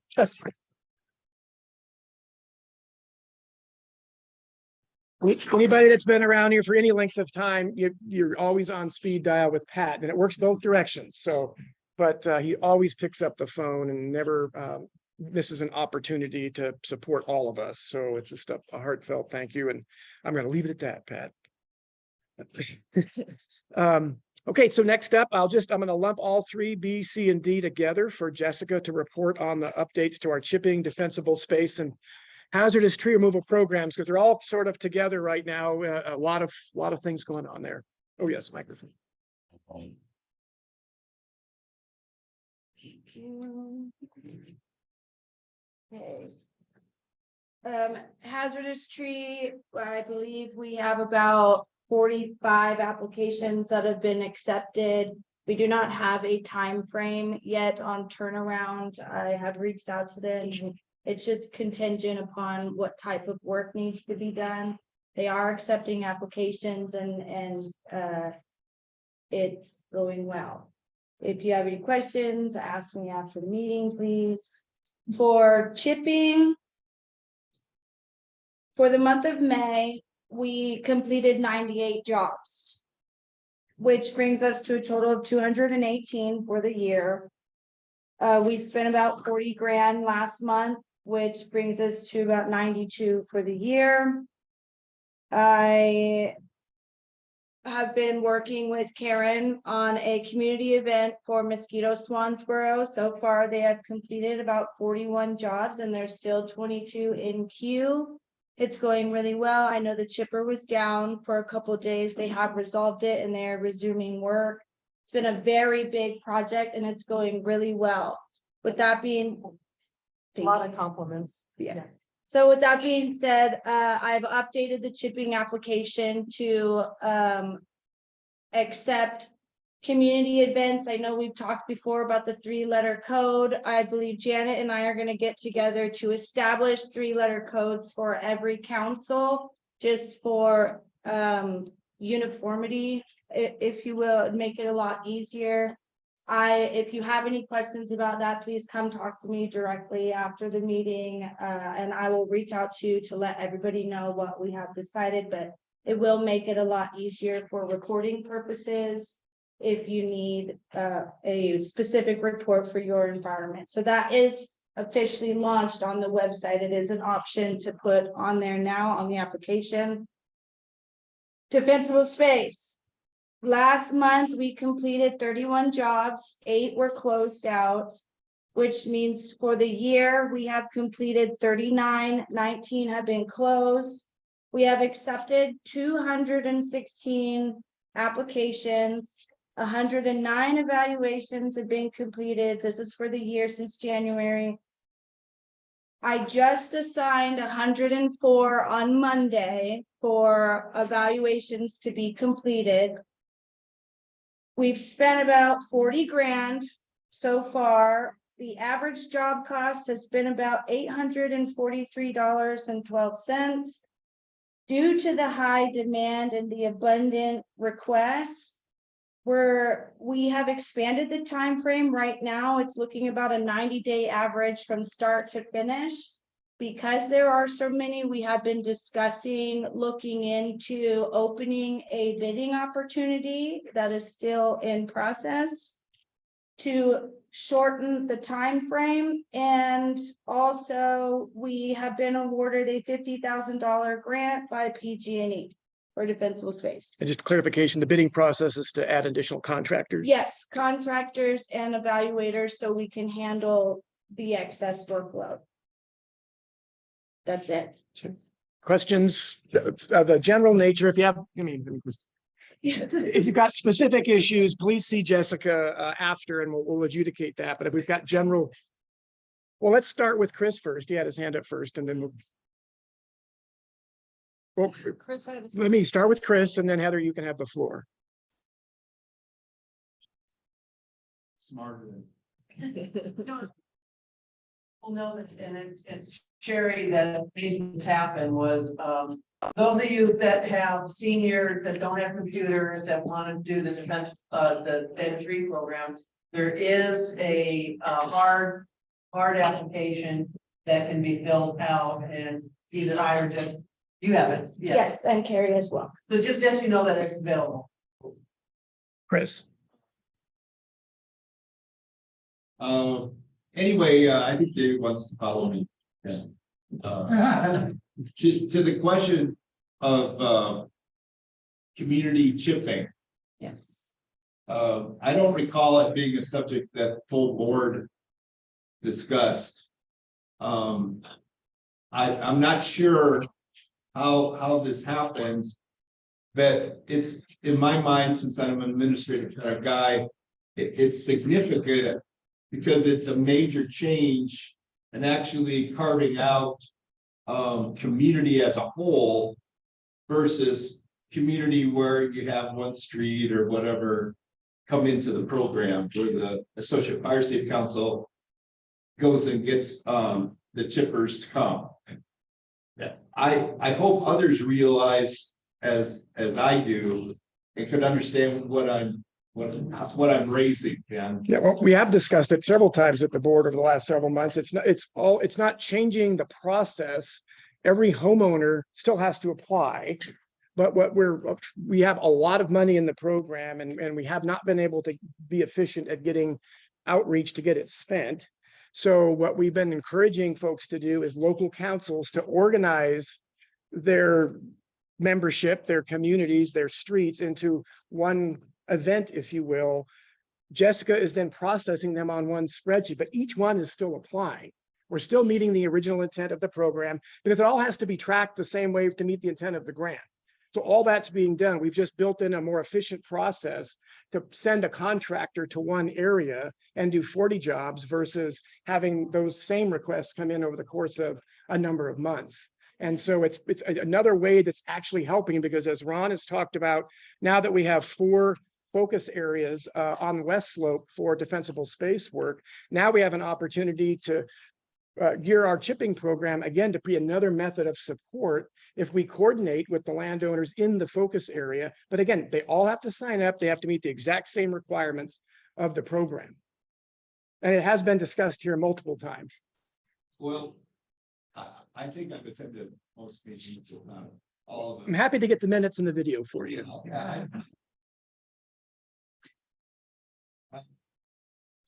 I'm a senior, and so then I don't all remember things. The significance I see today is your report. I mean, the report was wonderful. It gave us complete perspective on what's going on. But the notion that we're administratively handling it this way is a significant, therefore, for the full board, is a significant change. The amount of money that's associated with it in a block form is more than an individual chipping program place or an applicant. So therefore, that's the reason why I'm raising this.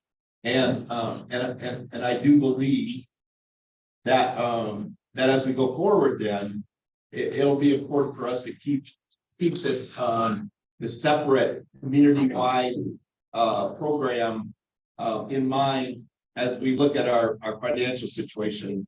Well, We may be good now, we may have a lot of money right now. I'm going to have How fast it- yes, thank you, Chris. I'll have Pat weigh, and then I've got Sherry Hawk online as well.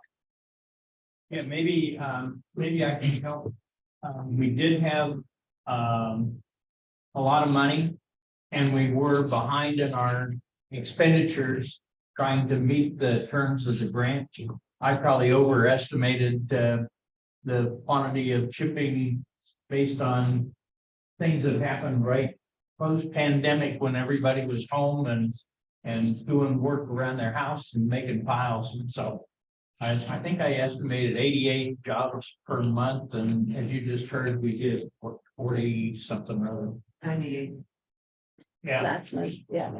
but we're playing catch up. But Right. the whole thing of community chipping days has been in existence for quite a while. And it's a dual benefit. One, to the local community council, it can show your neighbors and your members that you're valuable, that you're participating, you can help advertise. The key to the individuals is one of the complaints that we received is I turned in my chipping request. It was 2 weeks. I didn't know when, or 3 weeks. I didn't know when the chipper was gonna be there, and so I'm not happy. Especially during high threat times, it's could be considered as a fire. So by doing the community chipping day, we could guarantee those applicants turn in your request, get your piles ready, and the chipper will be here next Wednesday. So there's a benefit to the individuals, there's a benefit to the individual fire safety council, but it really didn't change the overall program. And as we expanded the program to be 2 times per year per resident, you could participate in our chipping days one time, and then later on, 2 months later, do an individual chipping request. So I don't think there was any significant change to the program, to the funding, period. End of report. Thank you, Pat. Sherry Hawk. Thank you, Ken. My question was more around the hazardous tree. So I had issues on the website when it first came out, and I'm not sure. I'm not sure if filing an application, I helped file for some elderly neighbors of ours and myself, but how do I know if you guys received it? That's what I'm wondering. And is there a way I could just email Jessica and find out if I'm on that list and if my neighbors are on that list? Yes, you can email me at any time and I will get you a job status. I was unaware that you weren't receiving a approval notification, so I will look into that to try to remedy that situation. Yeah, it was at the very, very beginning. At first it wasn't working. Then I sent a message out to the company that was handling some of that. And then it was working, so I got it filed, but I don't know if it worked or not. What's your email, Jessica? My email is grantadmin@edcfiresafe dot on Microsoft.com. It's very lengthy. EDC Fire Safe. edcfiresafe dot on Microsoft.com. Okay, got it. Thank you. You're welcome. Thank you so much. Who is Microsoft? Email. David, Yeah, it's a great camera anyway.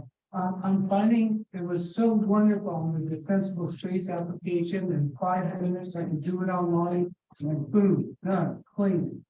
I can't do it online because on the hazardous tree because of the photograph requirement. The old man's got a flip phone and the other one I could do just with a phone interview. And someone has to physically go to the, I don't know. That's just. Fossil, yeah. Give me a pencil.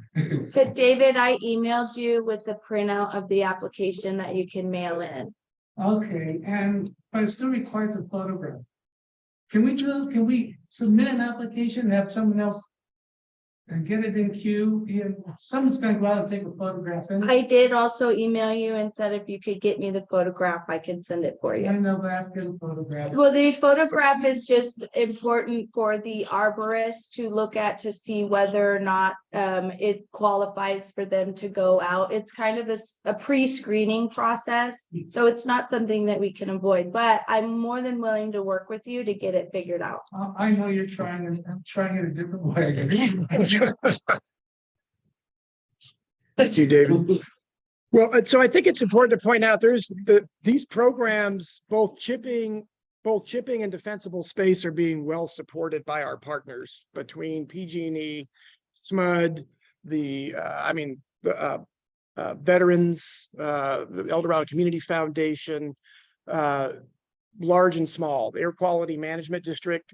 We talked about it. We signed the agreement. We talked about it last meeting, over $300,000 into the chipping program on top of the $1.2 million grant. So well-funded, defensible space. The county's been providing significant amounts of Title III money. And now, again, we've got PG&E and there's other opportunities coming. And so we haven't been in this place before. Ernie started particularly the defensible space program sort of on the back of a napkin with others. And it's just now it has grown into something so critical and dependent upon, and we're not interested in starting and stopping it. We need to keep these people are depending on these programs. They're being handed out in that booklet to every inspection that's occurring by our agency partners, by all of you doing evaluations and assessments. These are all programs that are being shared with our community members. And so we are learning as we go, and we need to continue to find more effective and efficient ways to deliver them. And so we'll continue to find those opportunities to get that done. But we are definitely in a place we haven't been before with these programs. And we all take the 90-day window on defensible space jobs being completed very personally, because we know that's not where we want to be. But at the same time, we were dealing with all the challenges of this winter and all of the things that happened. And now, as you've heard, we have over 200 jobs since the beginning of the year. So that report you heard from Jessica, we've asked her that we want every month to be able to hear where we're at in all of these programs. And I'm very happy with the report she gave us today. That's going to be an ongoing report on all three programs, in addition to the other information that you all need. So thank you, Jessica, for putting that together and tracking that. Governance and new council formation and orientation. Karen, anything to add on that? Oh, I forgot our alphabet. No, I don't really have anything. I was a guest speaker for Cedar Ridge or Cedar Grove recently, Fire Safe Council. And again, if any of the councils need information, just please reach out to me. I'm more than happy to talk with them. Other than that, we're good. Thanks, Karen. I skipped over E, so circling back, education and outreach. We know Alice is out of town, but Hugh has a couple of things there to cover. Yeah, unless Elizabeth, did you want to give a report on the fair? Did you have that?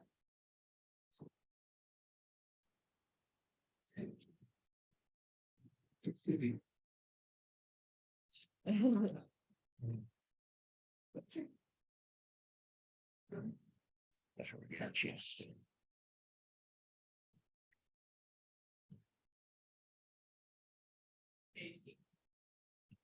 There we were part of a multi-agency.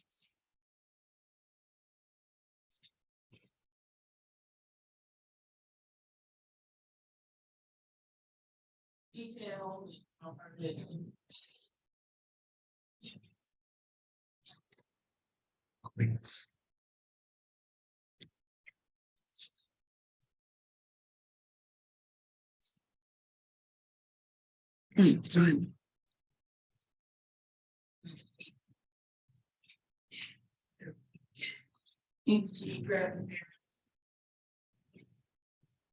Michaels.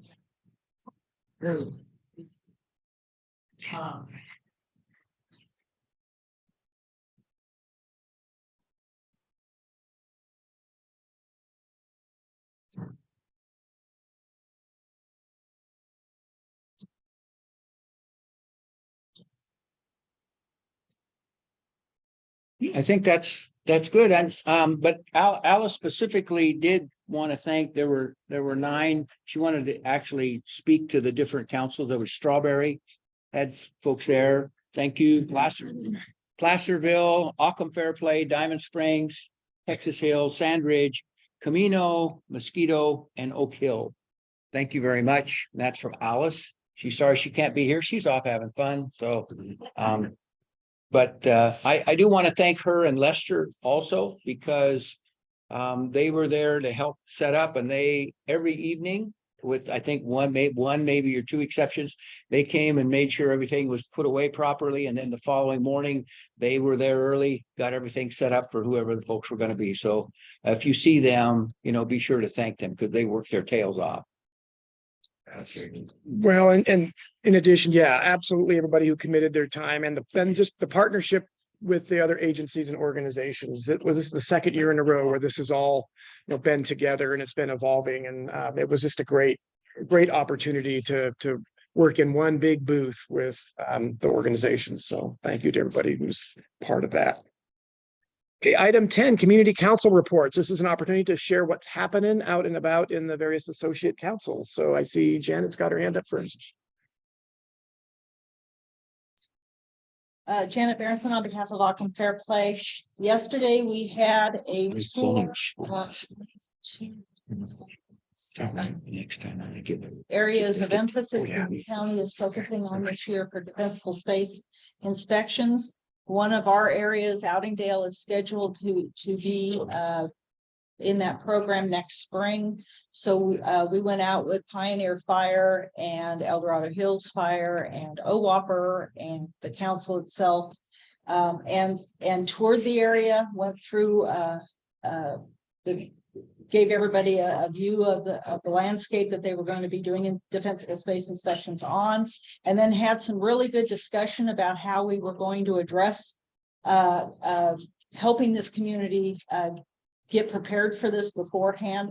And so we have a multi-step plan as a fire safe council to notice the community in advance, help them coordinate with the chipping and defensible space programs that this council puts on, use possibly, we will be talking about it tonight, but use possibly our Title III funds to have the dumpster day and chipping day in that community sometime later this fall.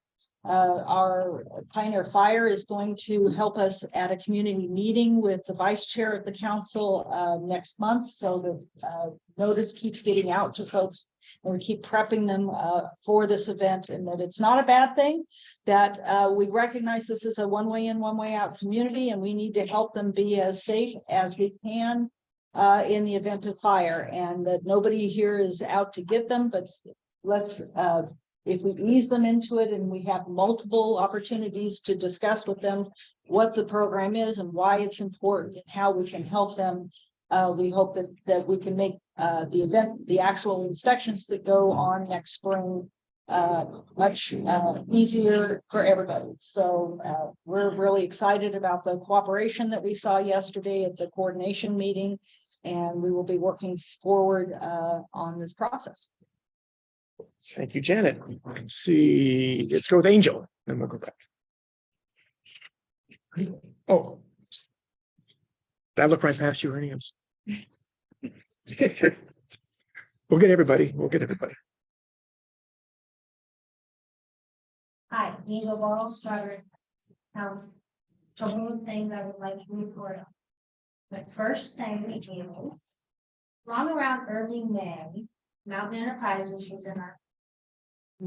And as I reported last August, Strawberry had logged it all of them, where trees had been killed by the beetles, and Mountain Enterprises, Genie's behalf, came in and cut the trees down and left.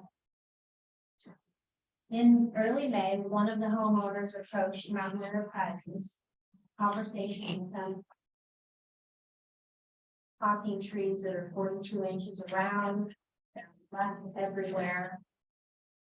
Bottom line to this story is, through community efforts, all of those trees will be gone, off, out of our community, off of our roadways, probably by the end of this.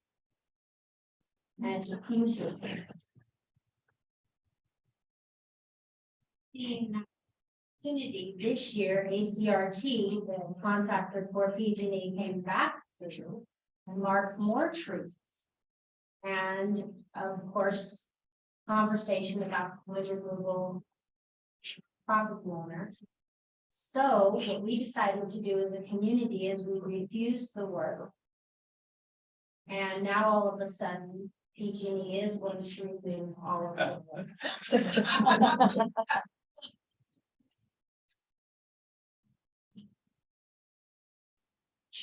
Huge wind capacity. Second thing I want to mention is we did have a community meeting in May, and that community meeting resulted in excellent relationship with our board of supervisors, Brooke Lane, who's from District 5. She's working on a roadway plan for us, and she's established a citizens advisory group. People from different communities that she supports. And guess who's on that too?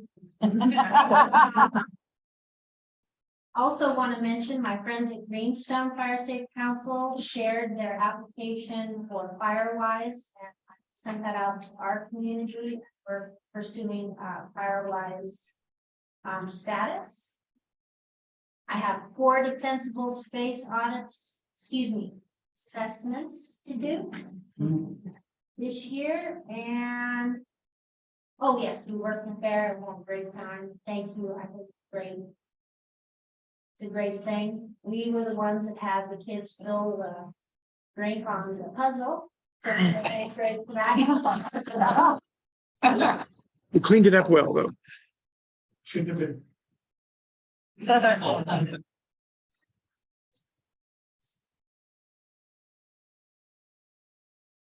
You are welcome. Let's go right behind you, then we'll come back to Ernie. He's got it.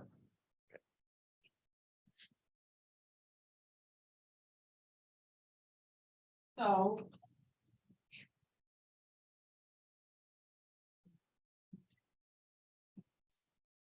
And the insurance commission.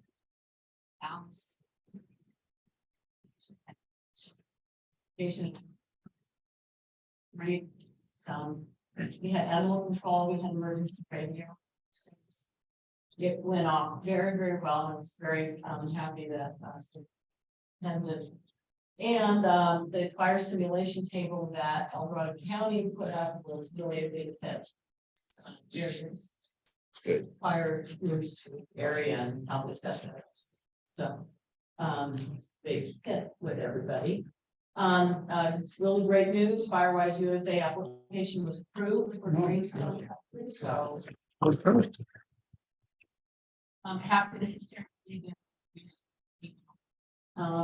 And our board meets monthly and we have a meeting tomorrow.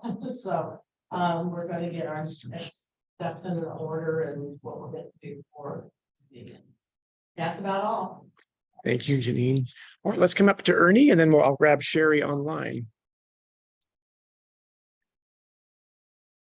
Just a couple of things. Janet, would it be appropriate, that list that you put together on looking at how to prepare your community for the defensible space evaluation, to make it available to the other fire safe council? Yeah, it would. Yes, at this point, it's just a discussion that we had in this group roundtable, but I can lay out what our plan is. That would be great. It would be a good place for a lot of us to start again, because we've got to renew ours. We've had it since 2008, but we just, got to go through the whole process every time. The other thing I wanted to mention, Mother Nature really put a kibosh, wrong wording, but a kibosh on our Firewise event on June 10th. We had it all set up by before 3 o'clock for the public to start coming. And lo and behold, a thunderstorm came through about 5 o'clock.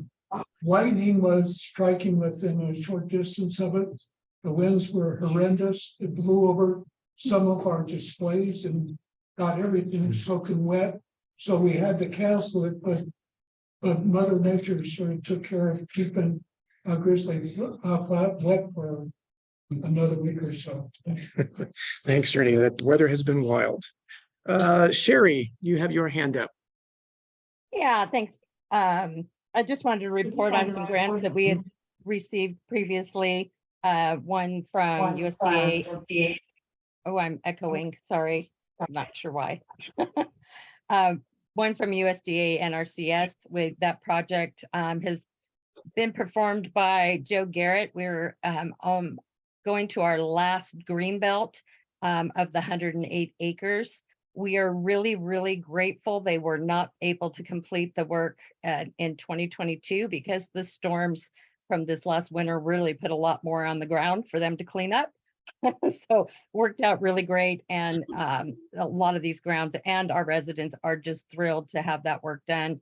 The Stevens Authority funds, we've also been working on that for another, they did 50 acres south of us on our border to put a nice fire break in, and some more of the green belts within Goldridge. So we're feeling good. We still have some more green belts to work on. And next we will be trying for our roadsides because they are getting very, very bad. This wonderful rain and storms we've had, it seems like things are growing in triple time. Also, we're planning on our dumpster event to be in September. So really appreciate the idea of the Title III funding to be able to do that. So that's fantastic. And then July 22nd, we'll be having our annual evacuation meeting. I have reached out to the local realtor and have another list of over 200 new residents to our area. So I'll be sending postcards out to them as well as emails and Facebooks and all that to get more of the community involved in that. So that's what we've got going on so far this year. Sherry, did you say the 22nd? Yeah. Okay. Great, you got a lot going on, Sherry. We do, and it's just been really, really great to see this area get cleaned up and to see residents happy. Of course, there's always complaints, but it's been really, really fantastic. So we just keep moving forward. Great work. Thank you. Okay, we got lots of hands. I'll start up at the front and then we'll just work our way back. Okay, we just need a microphone and we'll just.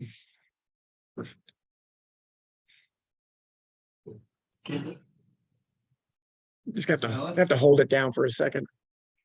There you go. Okay. Thank you. Bob Hess, Columbus Fire Safe.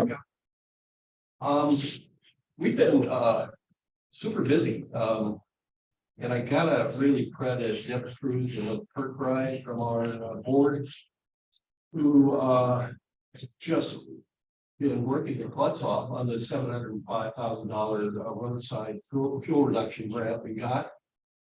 Deborah managed to recruit 45 ambassadors. Basically, we have a road ambassador for almost every street we're doing. We're meeting every couple of weeks with RCD. Those folks have been great. We're, our current focus is we've got about 55% return on the right of entry agreements. So we are going house to house, we're posting notices on mailboxes, we're attending little community events, trying to get that percentage up.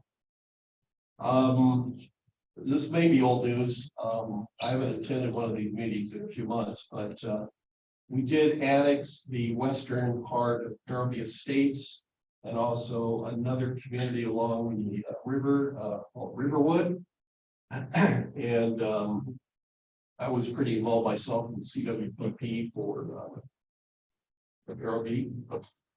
And last, my latest project that I've agreed to take on is Firewise, which I've got to thank Lester and the Oak Hill Group who sent me a wealth of information, and I may pick some of your mind. I've found that our recent annexations aren't going to make this any easier, but I vowed to Deborah that I would get it done this year. So that's it. Thanks, Bob. Yeah. Go ahead, Pat. Why don't, yeah, get Rich first there and. Somebody had their hand up at that table? Okay, go ahead. Michael. Yeah, I'm Mike Connolly. Yep. Rails Fire State Council. This month we completed the initial municipal space evaluations on 1,104 properties in our development. And our chipping program is continuing well. We've done about 400 chipping operations this year. And we received a grant from PG&E for a 20-acre shaded field. Okay. Let's see, Pat, and then we'll go back to Elizabeth.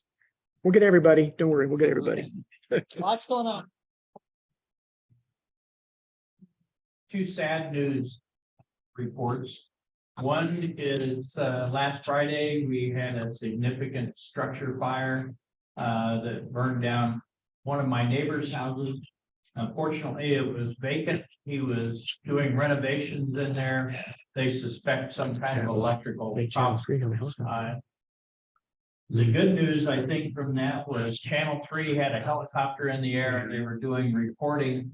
And one of the comments from the reporter was, looks like they maybe even a disappointing thing for a news person.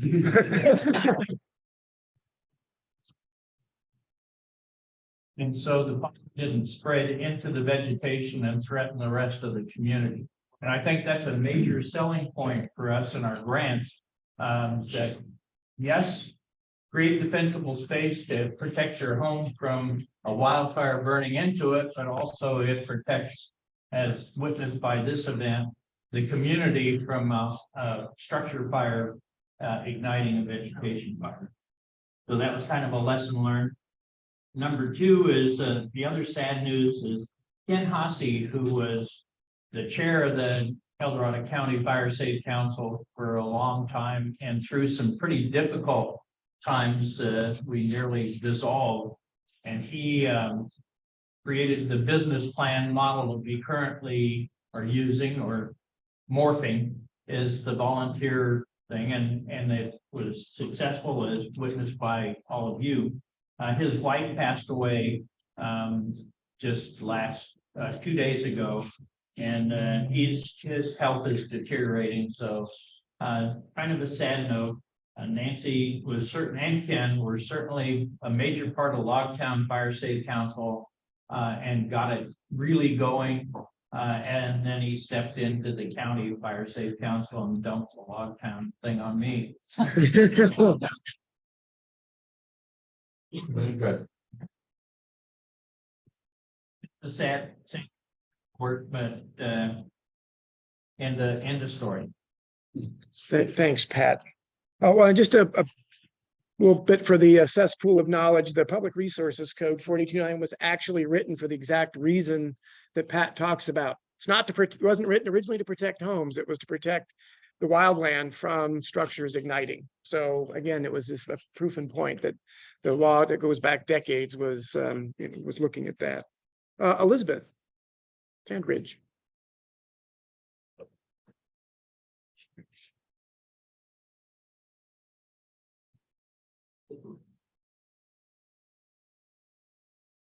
Right, make sure Mother Nature put on a show for us on the flat, but basically work on the wilds further west. Right now, so we ended up having a good event. A lot of people came out, selling hot dogs and craft, raised a little bit of money for our group. More importantly, I think a lot of community members, we want to make people that came out and work as much as anything, just trying to get our community to meet and know each other. So strung out and isolated out there. So that was really well. We've got our 8 of this 4 days assessment requests that we're going to be working on. And yeah, the outreach out on meeting. Thank you, Elizabeth. All right, who am I missing? I think Karen, did you have your hand up? Okay. Is everyone else done? Well, we'll keep going. Hi, I'm Sharon Cole from Mosquito Fire Safe Council. I want to thank Hugh and everyone for the new workbook. It's wonderful, and we plan on hand delivering a bunch of those. We have been very successful with our large events, Fire Preparedness Day events. And this year we decided to do something a little bit different. So we're launching we're going to be launching in the next week or two, some block party days so that we can have a more focused, smaller environment to have after speaking to so many community members. And so that's something that we're going to do. We're going to launch it and try and do these smaller barbecue block parties. And we want to promote the volunteer assessor program. We want to be able to give more education on evacuation. We're looking forward to the Green Waste Day. I really want to bring that up to Mosquito. Also working the fair. These were a huge success. All the little cars, those were cars and stuff were a huge success. But also we were next to, I believe it was the FPO, and they had this wonderful beanbag game, and I took pictures of it, and I'm sorry, but it's being constructed at my home too, our community. So it was a great game. The kids just had a good time with it, and it was so educational that I now have 2 people constructing it at my home. So thank you for that. And again, thank you for everything that this county fire state council does for us. Thank you. Thank you, Karen. Paul. So Diamond Springs met in this room last Tuesday, had a better show up, showing than I thought. We had Chief Hogue and his crew talking about firewise, and we're strategizing how to do it within Diamond Springs. And we had 2 representatives from insurance companies coming out talking about the current status and where they think things are going. We too had a good time at the fair, and eventually I'll figure out that jigsaw puzzle. Other reports from councils. Missing anybody? David. Possible fire safe council. I don't know if you mentioned this last week or not. Got a $5,000 grant from the city of Placerville. There's a cannabis fund. So dude, we got 5,000. Chemical weapons.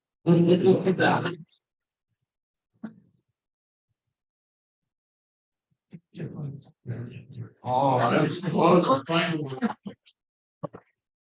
Fight more. All right. Sounds like an inside story there. Thank you. Okay. Miss anybody? Looking good. Okay. Next up. Oh, I have to. Oh, yes, right. I promised you had a comment to make. So I wrote it and I almost forgot. Have to remind them of everything. No, now that you've all finished your reports, I would ask that since we now have over 60, almost 70 folks doing assessments or available to do assessments in the county, I'm going to ask that from here on out, when you do your reports, if you could tell us in the report the number of assessments you've done in that previous month, so we keep track of that. And it goes back a little bit to what Ron was talking about, the legislation for grants. If you report, now I'm not asking you for your reports at this point, but we just want to let people know this is what we're doing. We're making them, we're doing them. So we want to be able to go back at some point and say, yeah, we're part of that group that's reporting, we're doing this. So we'll get favorable nation status or favorable county status for our grants. And I think we'll add a more of, I think we want it to hear it verbally every month, so everybody kind of hears what's happening, but I think we'll probably add a more official tally sheet monthly that every council can report in monthly, so we can keep track of the numbers. Want me to report in as qualifying firewise in? Like, I've done 3. Yes, I think if there's a separate entity that you can report on that's doing them separately than the count, absolutely. And then we'll just add it to our sheet, our tally sheet. That'd be great. Yeah. And also on that, some of you, there are some folks that took the class and maybe they're still not 100% comfortable going out doing assessments. I've made arrangements with the county that if you would like to accompany one of their assessors for a day or a half a day to go with them to just watch what they do, how they do their assessments, let me know. I can get in contact with them and get that hooked up for you. And so you can meet with them and go with them. Yeah. Do we need to like? Do we need the form that gives you rights on someone's property when you're doing these assessments? No, No. no. Thanks. All right. And then one last final reminder, I see they're almost gone. The books, again, if you're doing assessments, I strongly encourage you to let me know. We'll get you a bunch of those. You give them to the people when you do those assessments, the books, and there's a bunch of bookmarks and stuff like that. So let us know. We've got those for you. I can tell you that the county, they got some from me yesterday. The county, when they go do theirs, they're going to be giving them out. So I encourage you to do that.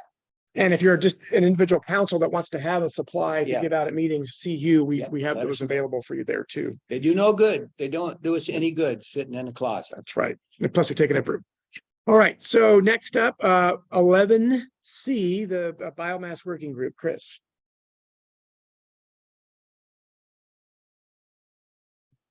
So David and I decided to switch out since I'm talking biomass cogeneration, and he also has a little bit of information that he'll add. I get a lot of my information from Greg Stanton, former environmental management director of the county, who now is under contract with the county. And so he's responsible for anything related to biomass cogeneration.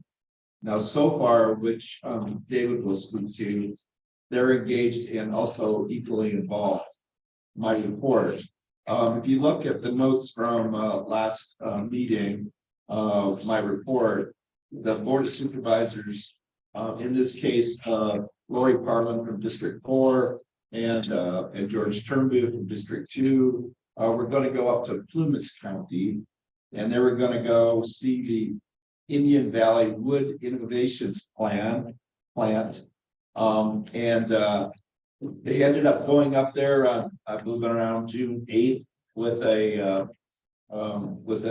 9-passenger van. As you know, it takes about 2.5 hours to 3, I believe, to drive up to Plumas, where it's a large county, and so they left fairly early, I think around 7:30, and then did the whole day there. Now, where they were going was the Sierra Institute for Community and Environment. That's a 501c3 nonprofit. Their 3 main goals are to support healthy forests and watersheds, also building vibrant communities, and finally developing young stewards. So they're dealing with kids. In this case, if you guys understand that area, was part of the Dixie Fire, 963,309 acres. So quite an area. It took in more than Plumas County. It took all the surrounding counties were involved with that too. Let me just here. So Supervisor Turnbull and Supervisor Parlin joined Greg Stanton and other experts on a field trip to Sierra Institute for Community Environment in Plumas County as part of the tour of their biomass milling, logging, and rebuilding operation. The note is that they're now integrating the fire debris, the fire loss into the rebuilding of the community. Therefore, the lumber company aspect of it is important because those logs that were the debris from the fire are now being milled and they're turning into the new houses of the community. Sounds like a pretty good operation going on there. So that was the primary thing that Greg Stanton told me. Here's some more things. SMUD / Moat Hydrogen, I believe that's a company, is evaluating about 8 sites for their project and anticipates having sites narrowed down to the top 2 by August. El Dorado County is in the top 8. So that would be a conversion into hydrogen, that's part of the biomass process. It's SMUD involved. The Air Quality Management District of our county has issued a permit to Gold Seal Industries for their mobile demonstration project. That they have one that can be moved from site to site. And then the idea is to assess how effective that is in cogeneration. You all understand what I mean by cogeneration, right? It's electricity generation. So you take the debris, put it through a process. There are many processes. Then you end up bottom line with electricity generation, and then take care of the biomass.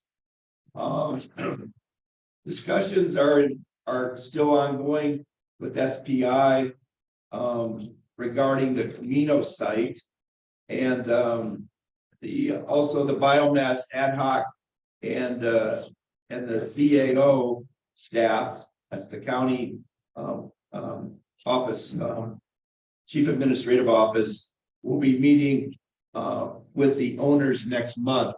So the owners of Sierra Pacific Industries, SPI, and Camino, they're the property owners, and the notion of a biomass cogeneration plant on that property, that's what I'm referring to.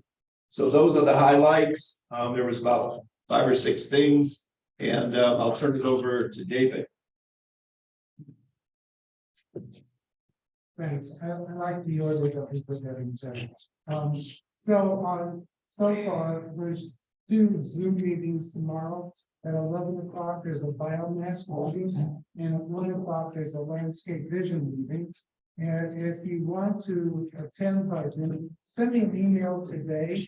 Or I can maybe send off to Carrie if I don't even remember, I'll transfer them to you on link. I'm overwhelmingly busy today, and I'll be gone Thursday through Monday. But if anyone wants to attend, so both biomass and landscape vision will we ever have to transfer forests and things like that. Let's see what else. Oh, Ralph. I just sent to the executive committee. So if anyone else wants to see a report from one of the route meetings they went to, basically it's run by United policyholders. If you have any fire insurance concerns, you should get connected to United policyholders and track what's going on and what you can do in your community on fire insurance. A lot of that's versus firewalls.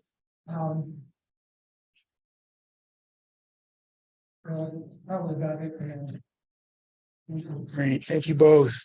Number 12, public comment. Any items not already addressed through the Fire Safe Council discussion? What up, microphone and introduce yourself.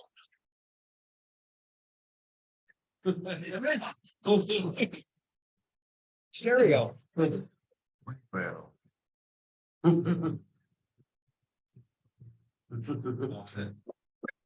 Glad Dave and I were at the, yeah. And who are you, Mike? Introduce yourself. Just introduce yourself.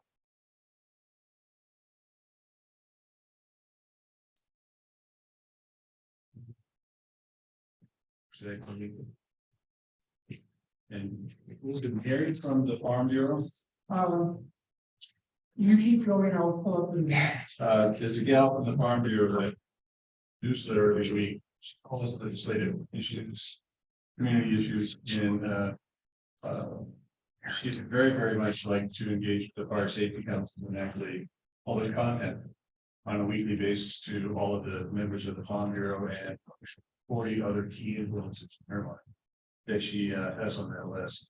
So we'll get her email over to people, and if you have something going on at a community level or assessments or not really publicized, she tries her very best to get these newsletters out once a week. Thank you.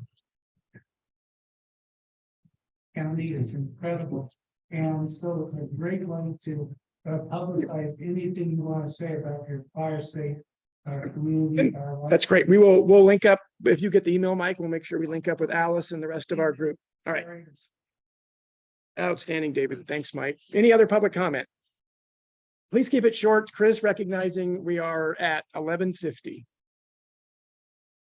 Supervisor Trudeau and Carlin were having a site visit with Congressman Kevin Kiley, U.S. Forest Service, Shelbywood Dolly, El Dorado County, South County Alliance, and the press for a future Grizzly Flats Community Center.